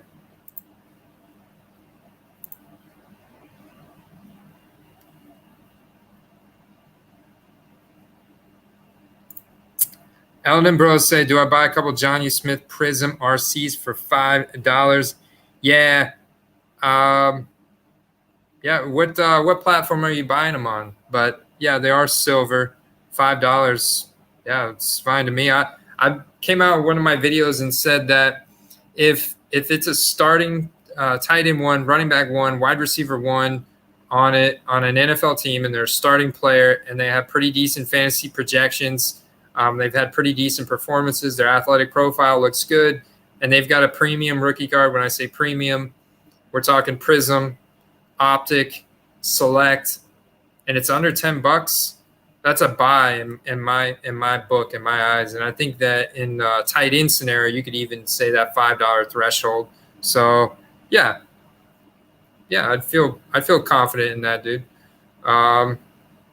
Yeah, go for it, man. Go for it. I don't think you're going to lose money. There's very little downside. It's a Prism rookie card. The guy's got a lot of time left in the NFL, and he's a great athlete on a good team. He's just a small market team.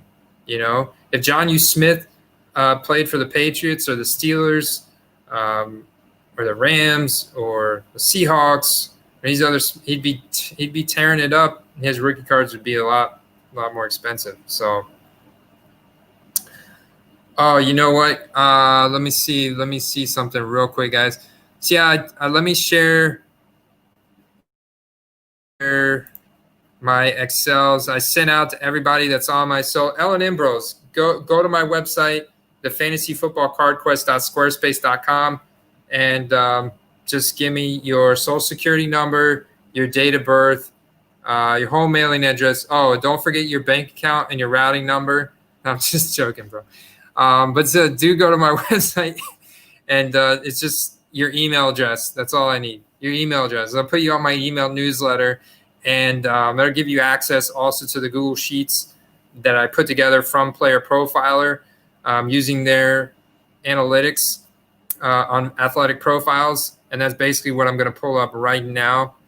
So if we look at the tight end, for example, I feel like there's a lot of opportunity in the tight end.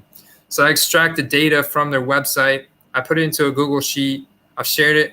There's actually someone in here, right? One of you guys are in here right now. So I've got roughly 60 people on the email list right now. I sent this out earlier tonight.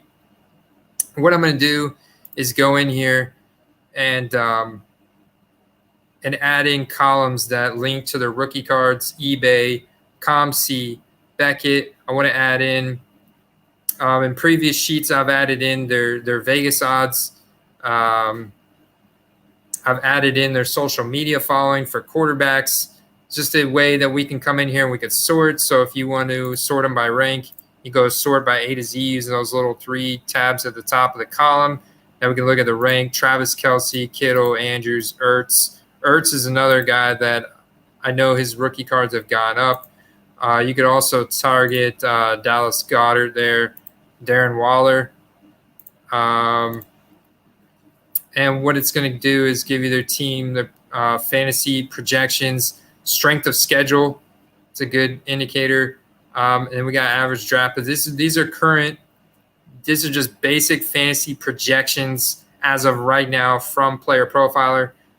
And like I mentioned before, those guys are very, very good at what they do. And I subscribe to a lot of different fantasy projection platforms over the years. And these guys have helped me tremendously make money in season long, make money in DraftKings, FanDuel, and very good platform, very good platform.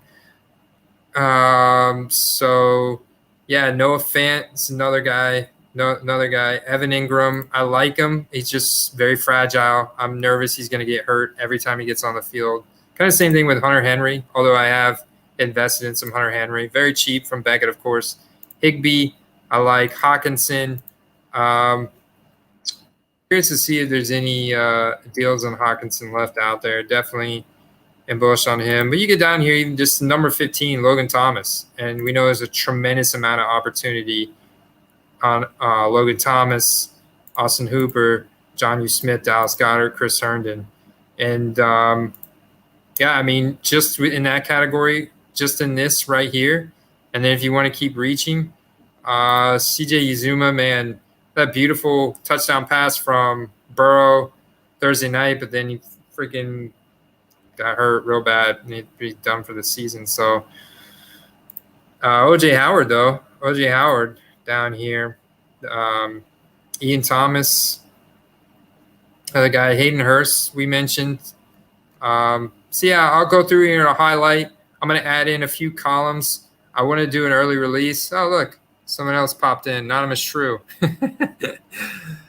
So I'll give you an idea of like what my completed sheet looks like. Let me go back. So I've got some other sheets in the works too. Before I release it on a weekly basis, something I want to do on a weekly basis, I want to make it better. And this is just it's something I'm making for myself to help me make more educated investment decisions. So something I'm sharing with you guys for free. Building this community so we can all win here. And this was my most recent submission to StarStock. Just kind of pivoting and showing you guys this. There's a lot of you guys have been watching my videos. You know these are what I submitted. But, yeah, there's my Gardner Minshew's, my Paris Campbell's. I've got Traquan Smith in there. Miles Boykins, another very interesting guy to target on Baltimore. For sure, DJ Moore stud, AJ Brown stud. There's my Scott Miller, Chris Godwin. Oh, man, it's friggin' phantom concussion. He'll be back, though. Justice Hill is now a third-string running back. Still a really good athlete.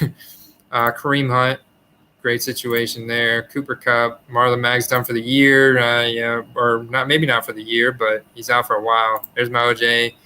Leonard Fournette, I think, is going to take over from Ronald Jones. We'll see. Paris Campbell, Dave Montgomery, Jalen Hurd. I know we got some injuries. Rashawn Penny behind Chris Carson. There's my Lazards, Prisms. I got some paper, Donruss, Jonnu Smith, Traquan Smith, Michael Gallup, Gardner Minshew. There's my optic Gardner Minshew, a bunch of Traquan Smith optics, a lot of optics, Scott Miller's. Mecole Hardman's, bunch of Prism, more Allen Robinson Prisms, Chromes, Sammy Watkins Chromes, Brandon Cooks Chromes, Stephon Diggs, Duke Johnson Chromes, Amari Cooper's Chrome, Devontae Parker Chromes, Aguilar Chromes, bunch of Tyler Lockett, Chromes, Zach Ertz, Keenan Allen, some Mark Ingram, the Chrome, couple AJ Green. Those are really nice. Some Matt Staffords and Fitzpatrick. Yep. And Greg Olsen. And that was just my last submission. I've got obviously a lot more submissions in the works. I'll give you an idea on the quarterback breakout finder. This was the first sheet that I ever did. This is what I really want the other ones to be, but I want to figure out a way to pull it in. I'm pulling in information like it's a continual work in progress, but I want to give something you guys that was updated, fresh projections for the season. So you got that, and then we can work off of that. So it's got all the players by position, and this one's got player name, draft position. This was their Vegas win totals projected for their team. This was their team fan base based on this website that tracked their Facebook page likes, Instagram follows, Twitter followers for the team. So when we sort that Z to A, yeah, the Bucs are one of the least popular teams. Dallas Cowboys, New England Patriots, Pittsburgh Steelers, Green Bay Packers, Seattle Seahawks, Philadelphia Eagles, Denver Broncos, 49ers, the Giants, Panthers actually, pretty popular team, big market there in that Charlotte area. The Saints right there neck and neck with them. Chicago Bears right there neck and neck with the Saints. Vegas, I think their popularity is increasing because of Vegas. Then the Falcons, so far, I think it goes all the way down the line. Just another marker that I like to look at. So you guys will also get access to these sheets. The only thing that's out of date on these sheets is really these average card, like this average price. This research that I did back at the end of July. But if you were to click on this link, it's going to take you, to the eBay sales page of today. So, I mean, these are cards that are actively for sale today. So this is an updated price. So this is what I do is I'll click on the link and update. I just haven't done it since the end of July. That's on me. But yeah, that's really the sheets in a nutshell. Spada Stinga Drake. Oh, what is up?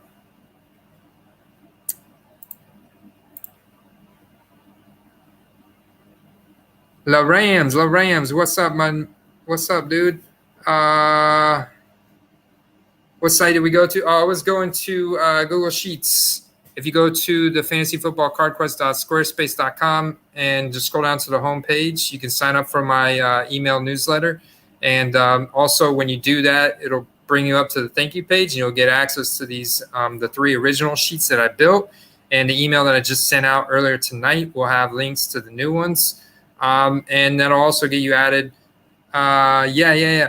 My website is linked in my videos, in the description of all my videos. Yeah. Kenyon Drake, Kenyon Drake, we can pull up his thing. I'm not too crazy about Kenyon Drake. I bought a few that were just super cheap. But when you look at Kenyon Drake versus his alternative, Chase Edmonds, I'm more bullish on Chase Edmonds. Chase Edmonds is a better athlete. Chase Edmonds has got better receiving skills. I think Chase Edmonds is going to be more productive than wants to know where the Hollywood. Let's go, new sheets. I'm a shot anonymous shrew. I think Chase Edmonds is I'm more bullish on Chase Edmonds, honestly, because Kenyon Drake's price point has already been inflated because he was announced the number 1 before the season. And so I immediately went to Chase Edmonds because of his activity in the receiving game and because of his athletic profile being argument. So real quick before, and I'm going to wrap it up soon, guys. But real quick, since how you got me on Kenyon Drake, I gotta do this because Kenyon Drake is just he's okay, right? I mean, pretty good. Yeah, 4.45 is solid. 107.1 speed score, not bad. 85 percentile is pretty good. Oh wow, he can only bench press 225 10 times. That's not good at all. Like I can bench press 225 10 times. I would expect a lot more from him than that. 6'1", 210. Did go to Alabama, but he didn't get drafted to the third round. It's 26. His college dominator, that's not good. So that's something we look at. That's the percentage of a running back's total team yards and touchdowns in college. So basically what he contributed to his offensive production in college. It's not good. That's not good. So it doesn't give me promise that he can be a bell cow in the NFL. He struggled in Miami. And now let's look at Chase Edmonds. And this is why I like this site, because I'm able to get the analysis. I mean, hey, on the bat, he's got 9 more reps in the tank than Kenyon Drake. Yeah, it's a little bit slower, but what I like about Chase Edmonds is his college dominator. All right. I like his college dominator and his agility. He's got good hands. His receiving ability is good. So look at his 2020 first game. Let's look at his opportunity and just look at his red zone touches. He only got 1, right? That makes sense. But snap share, opportunity share, 37.9%. It's not bad. 5 targets. So 5 targets.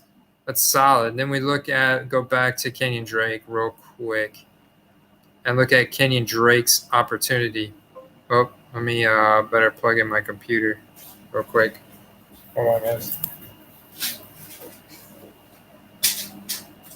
Yeah, but really.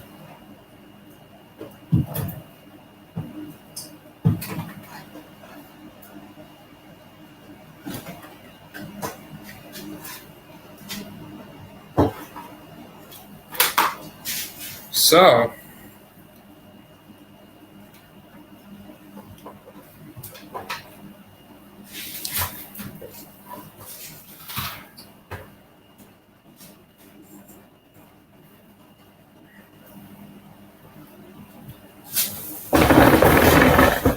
all right. I think we're back in business here, guys.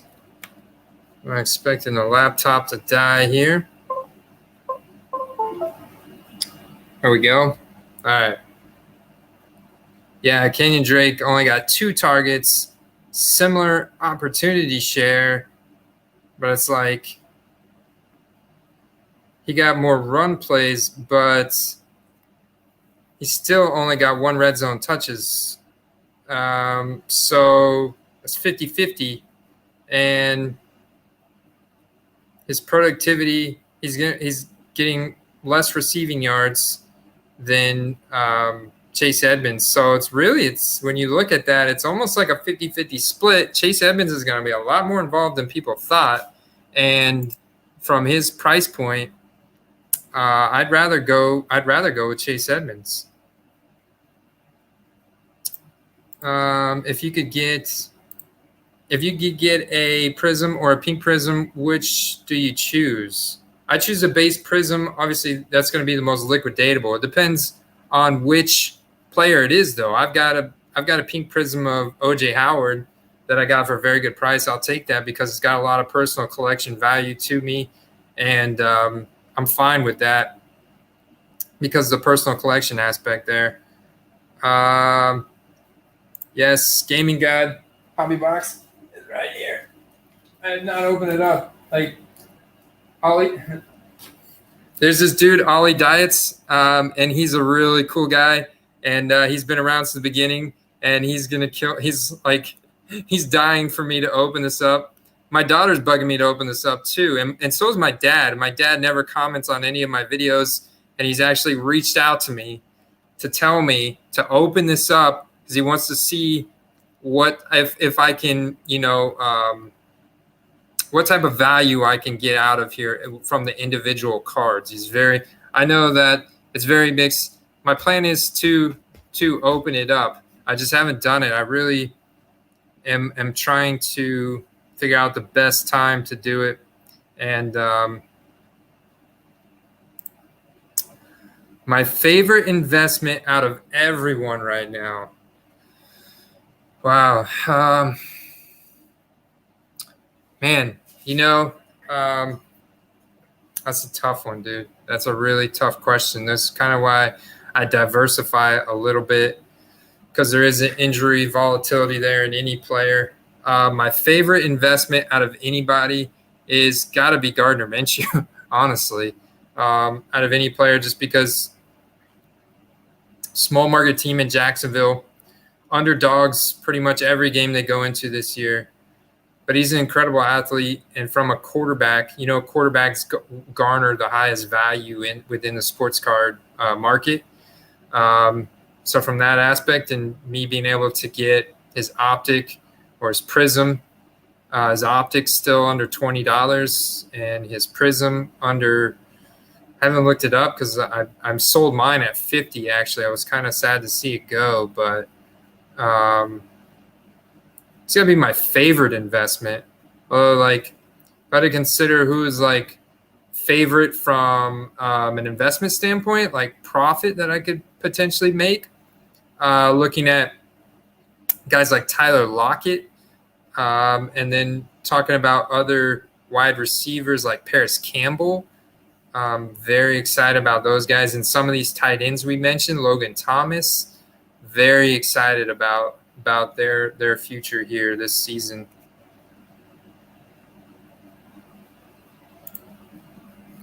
Dawson Knox.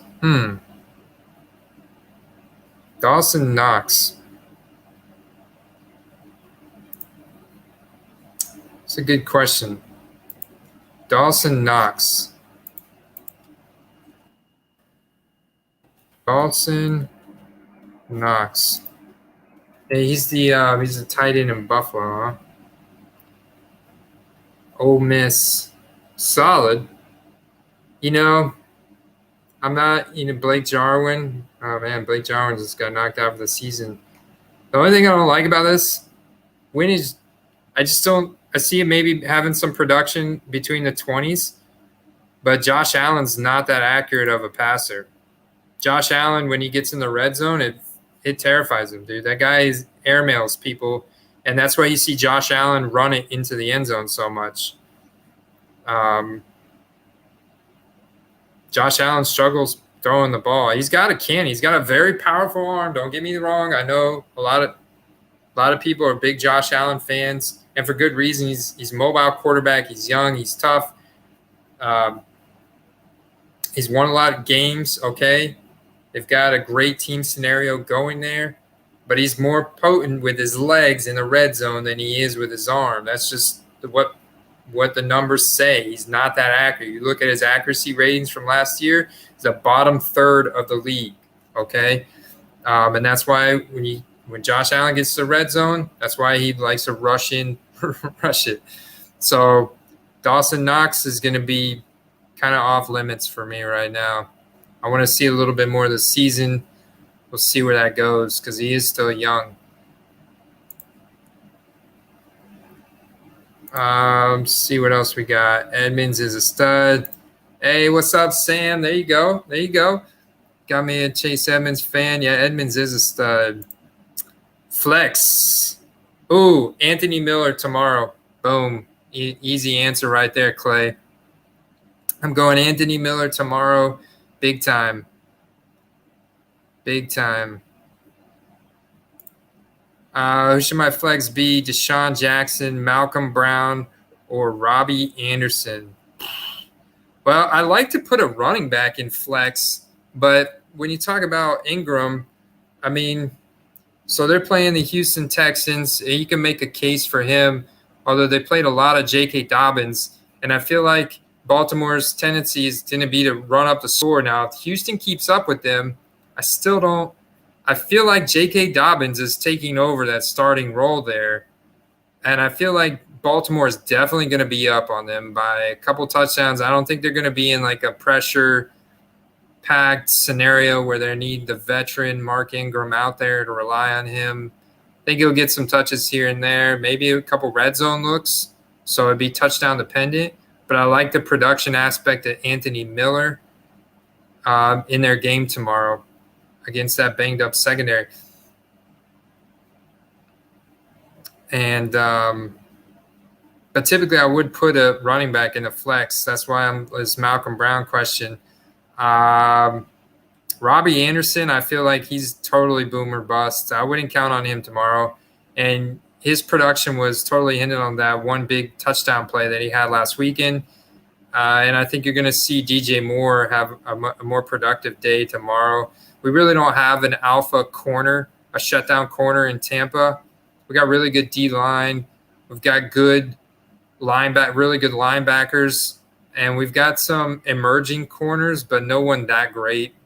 I mean, so there's no reason for him to – I think Teddy Bridgewater, he's an accurate passer. He's going to go through his read progression, and DJ Moore's a really good athlete. I think he's definitely going to get his tomorrow.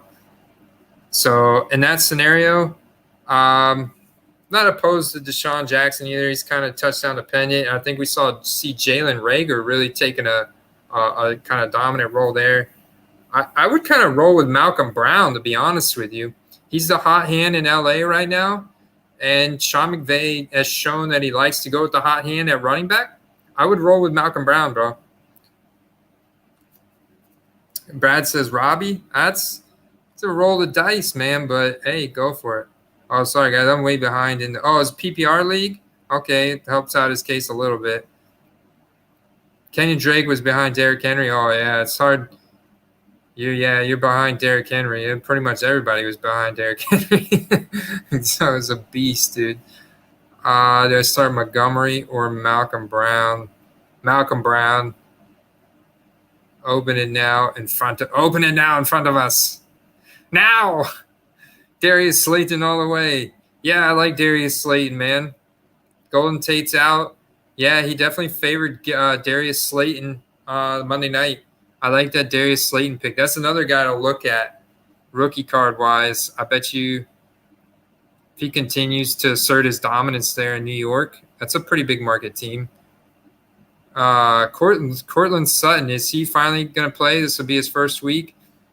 Half-point PPR, yeah, I'd have to go with Darius Slayton just because Cortland Sutton's coming off that injury, the shoulder. This will be his first game. HT Sports, man, welcome. We went through that earlier, but I'll give you my summary, brother. And my summary is that ComC has twice as much fees, and their turnaround time, if you want to send cards to ComC, is like 4 to freaking 5 months right now. Whereas StarStock has excellent customer service, very fast response times. They'll get your cards. You can get cards up on StarStock like 2 weeks from now if you send them in on Monday, dude. And it's free to list your cards. 5% transaction fee when you sell. The user interface looks great. Yeah, StarStock all the way. The only con of selling on StarStock is their supply is a lot lower. You could definitely make a case that they have less buyers on there as well. But it's rapidly growing. So there's so many pros for StarStock that just outweighs the cons of that. And ComC's got a lot of cons now because of their delays and everything else. And they have 100 more cards, but it's like 2 to 3 more expensive. Yeah, it's more expensive to list your cards. It's 35 cents to list your card. It takes a long time to get them in. Plus, you have to also pay a transaction fee when you sell. Then you have to, I think they also charge you again when you cash out your money. So it's crazy, dude. Yeah, dang, man. I know I'm riddled with injuries this week in some of my fantasy leagues. The sports card investor league that I'm doing absolutely terrible, dude. Terrible. I have Michael Thomas, Chris Godwin, both out. I Dude, it's terrible, terrible. It's like the worst out of all 5 leagues, and it's like, uh, now this is a good one because Corey Davis looked great. Although, man, I got to see like where's Corey Davis been for the last couple of years? Yeah, I knew he was a stud in college. Corey Davis was a stud in college, and he's just been so quiet these last couple of years. Now wondering if Corey Davis is gonna be, but AJ Brown's such a beast there, yak monster, yards after catch. I think you could give Corey Davis. I like that matchup that Tennessee's got. I like the matchup Tennessee's got tomorrow at Jacksonville, but I really like Anthony Miller.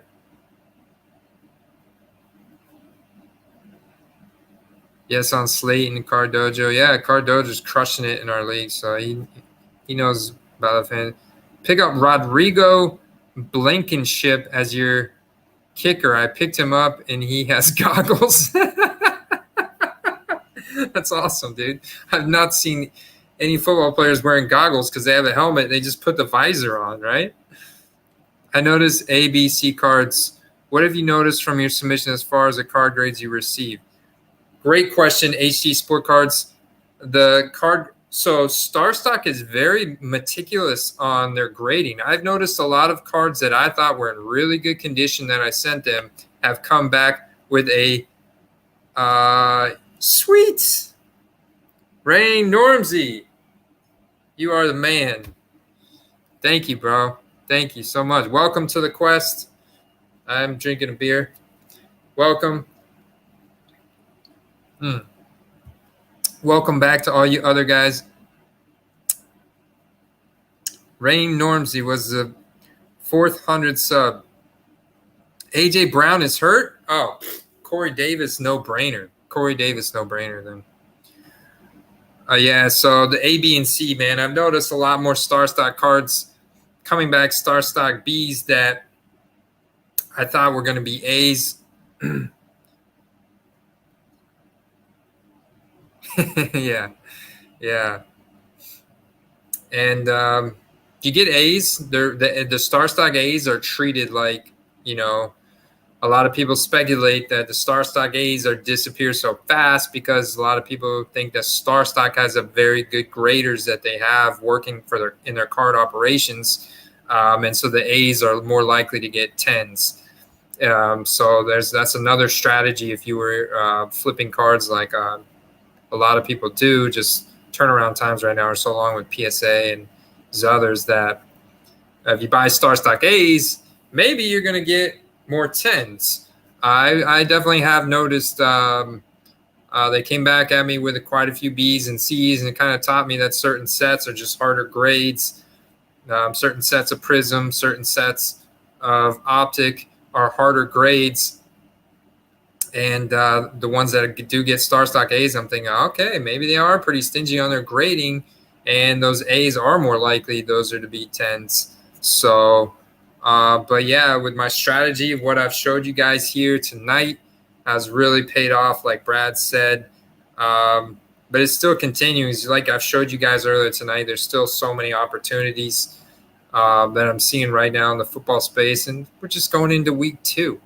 And it's the fact that I haven't had many sales this past week is not concerning me at all on StarStock because of the fact that I've just continued to raise my prices. So now I've got to scale back a little bit instead of expecting a 3,000% return on my investment or 30x on what I paid for the card and then resold it. I've got to bring that back down to a 20x or 15 to 20x expectation, but it's all good. Some of these guys are going to continue to climb though, the real premium scenarios. So let's talk about this giveaway and wrap it up. What I want to do is, and that's probably the nicest card right there on top is this Russell Wilson Topps Magic. Not his best set, but I think this card is still probably worth. I think all these cards together are probably worth like $100 worth of cards, in today's market. I'm going to do it like, I don't know. Like, I wanted it to be fair for people that maybe couldn't watch tonight and people that are new to the channel. Also, guys have been around here a long time. It's a combination of all of us here, that make this thing work and that keep it growing. And I want it to continue to grow. So I want to figure out a way to, let's see, like random.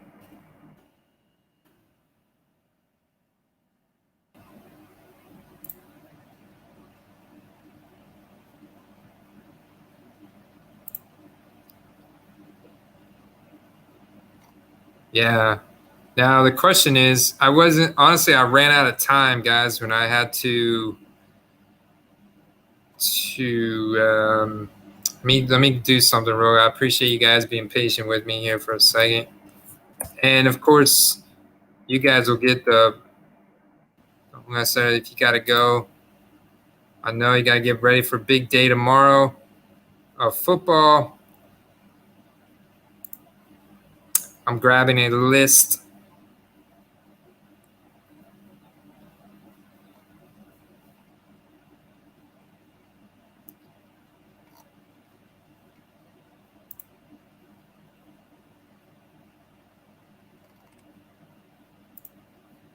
You know what? That's a great point. I'm going to do it, the list from this sheet right here.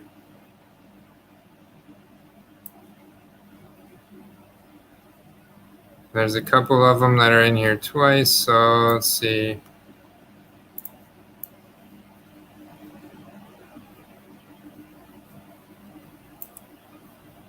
Control copy, the names. All right, control paste. There's a couple of these names. All right, let's see. And I might have to do two just to back up. Like, what if the person that wins doesn't respond? And I try and reach out to them and they don't respond. I can't hunt them down. Then I definitely have to do a backup name. Okay. All right. So let me see if you guys are. Let me share this up. Stop. It's saying, well, hold on.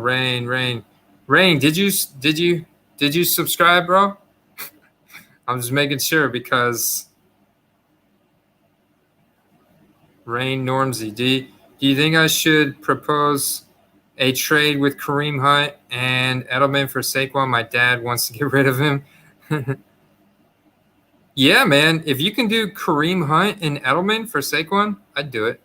All right. Rain Normsy, I'm adding you.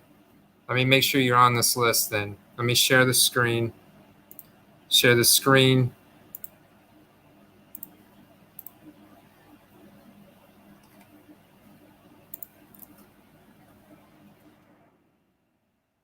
Rain. Oops. Normsy. All right. Sweet. Okay. Spin this sucker. Ooh, here we go.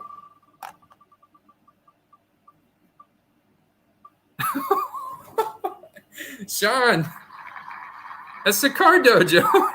Dude, I'm telling you, this guy, if he wasn't, he needs to go buy a dang lotto ticket, man. I'm telling you, man. This is incredible. I'm gonna do one more. I got a lot more cards, guys. I just sent him a care package. I don't think he would mind if I did one more. He's won the dude, rigged. He says rigged. Yeah. Content creator collusion. Dude, it's crazy. I'm telling you, Sean, go buy the lotto ticket, man. I don't know how you always win stuff, but you are good. Like, go buy some more blaster boxes, bro. I haven't seen what you've been pulling this last week, but I feel that Mahomes rookie's coming for you any day now.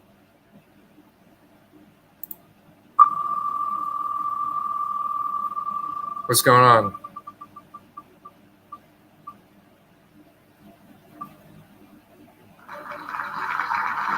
Jason Barrow.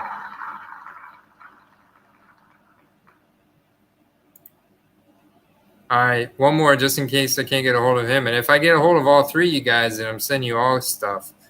Cardo's has already got some good stuff coming to him.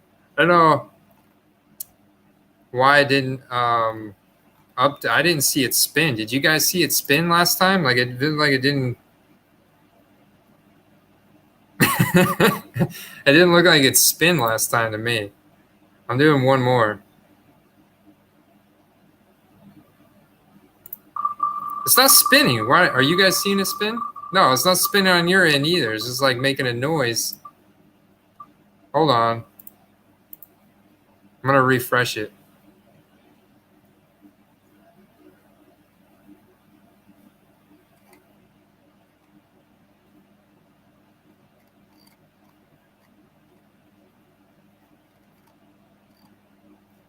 What's going on with this website?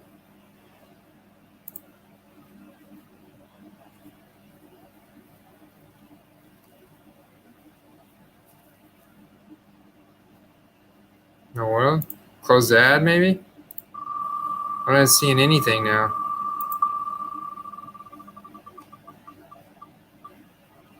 You gotta be in there, bro. You're not in there? Carter. What? I can't. You gotta be in the list. Yeah, Gaming God LJ right there. It just keeps going, but I don't see anything. Hold on. Boom Boom website.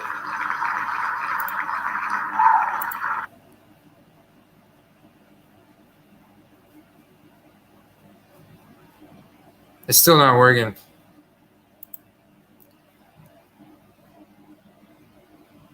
Rigged. All right. So Jason Barrow, Carter. I know, right? His Carter. If Carter won.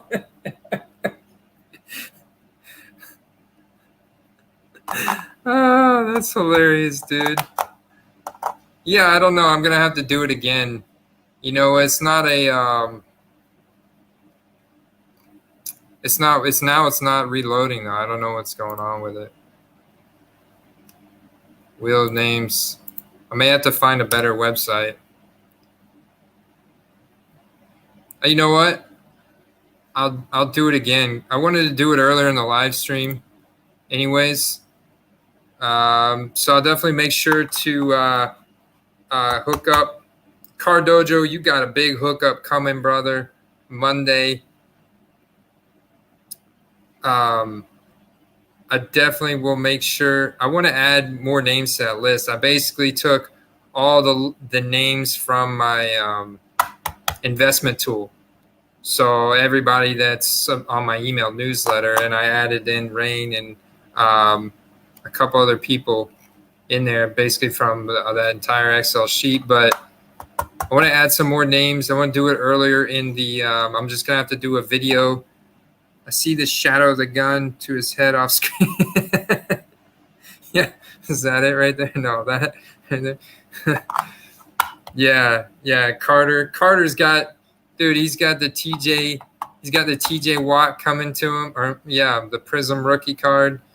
Plus, he's been on the channel a couple times, so I got hookups coming for you guys all the time.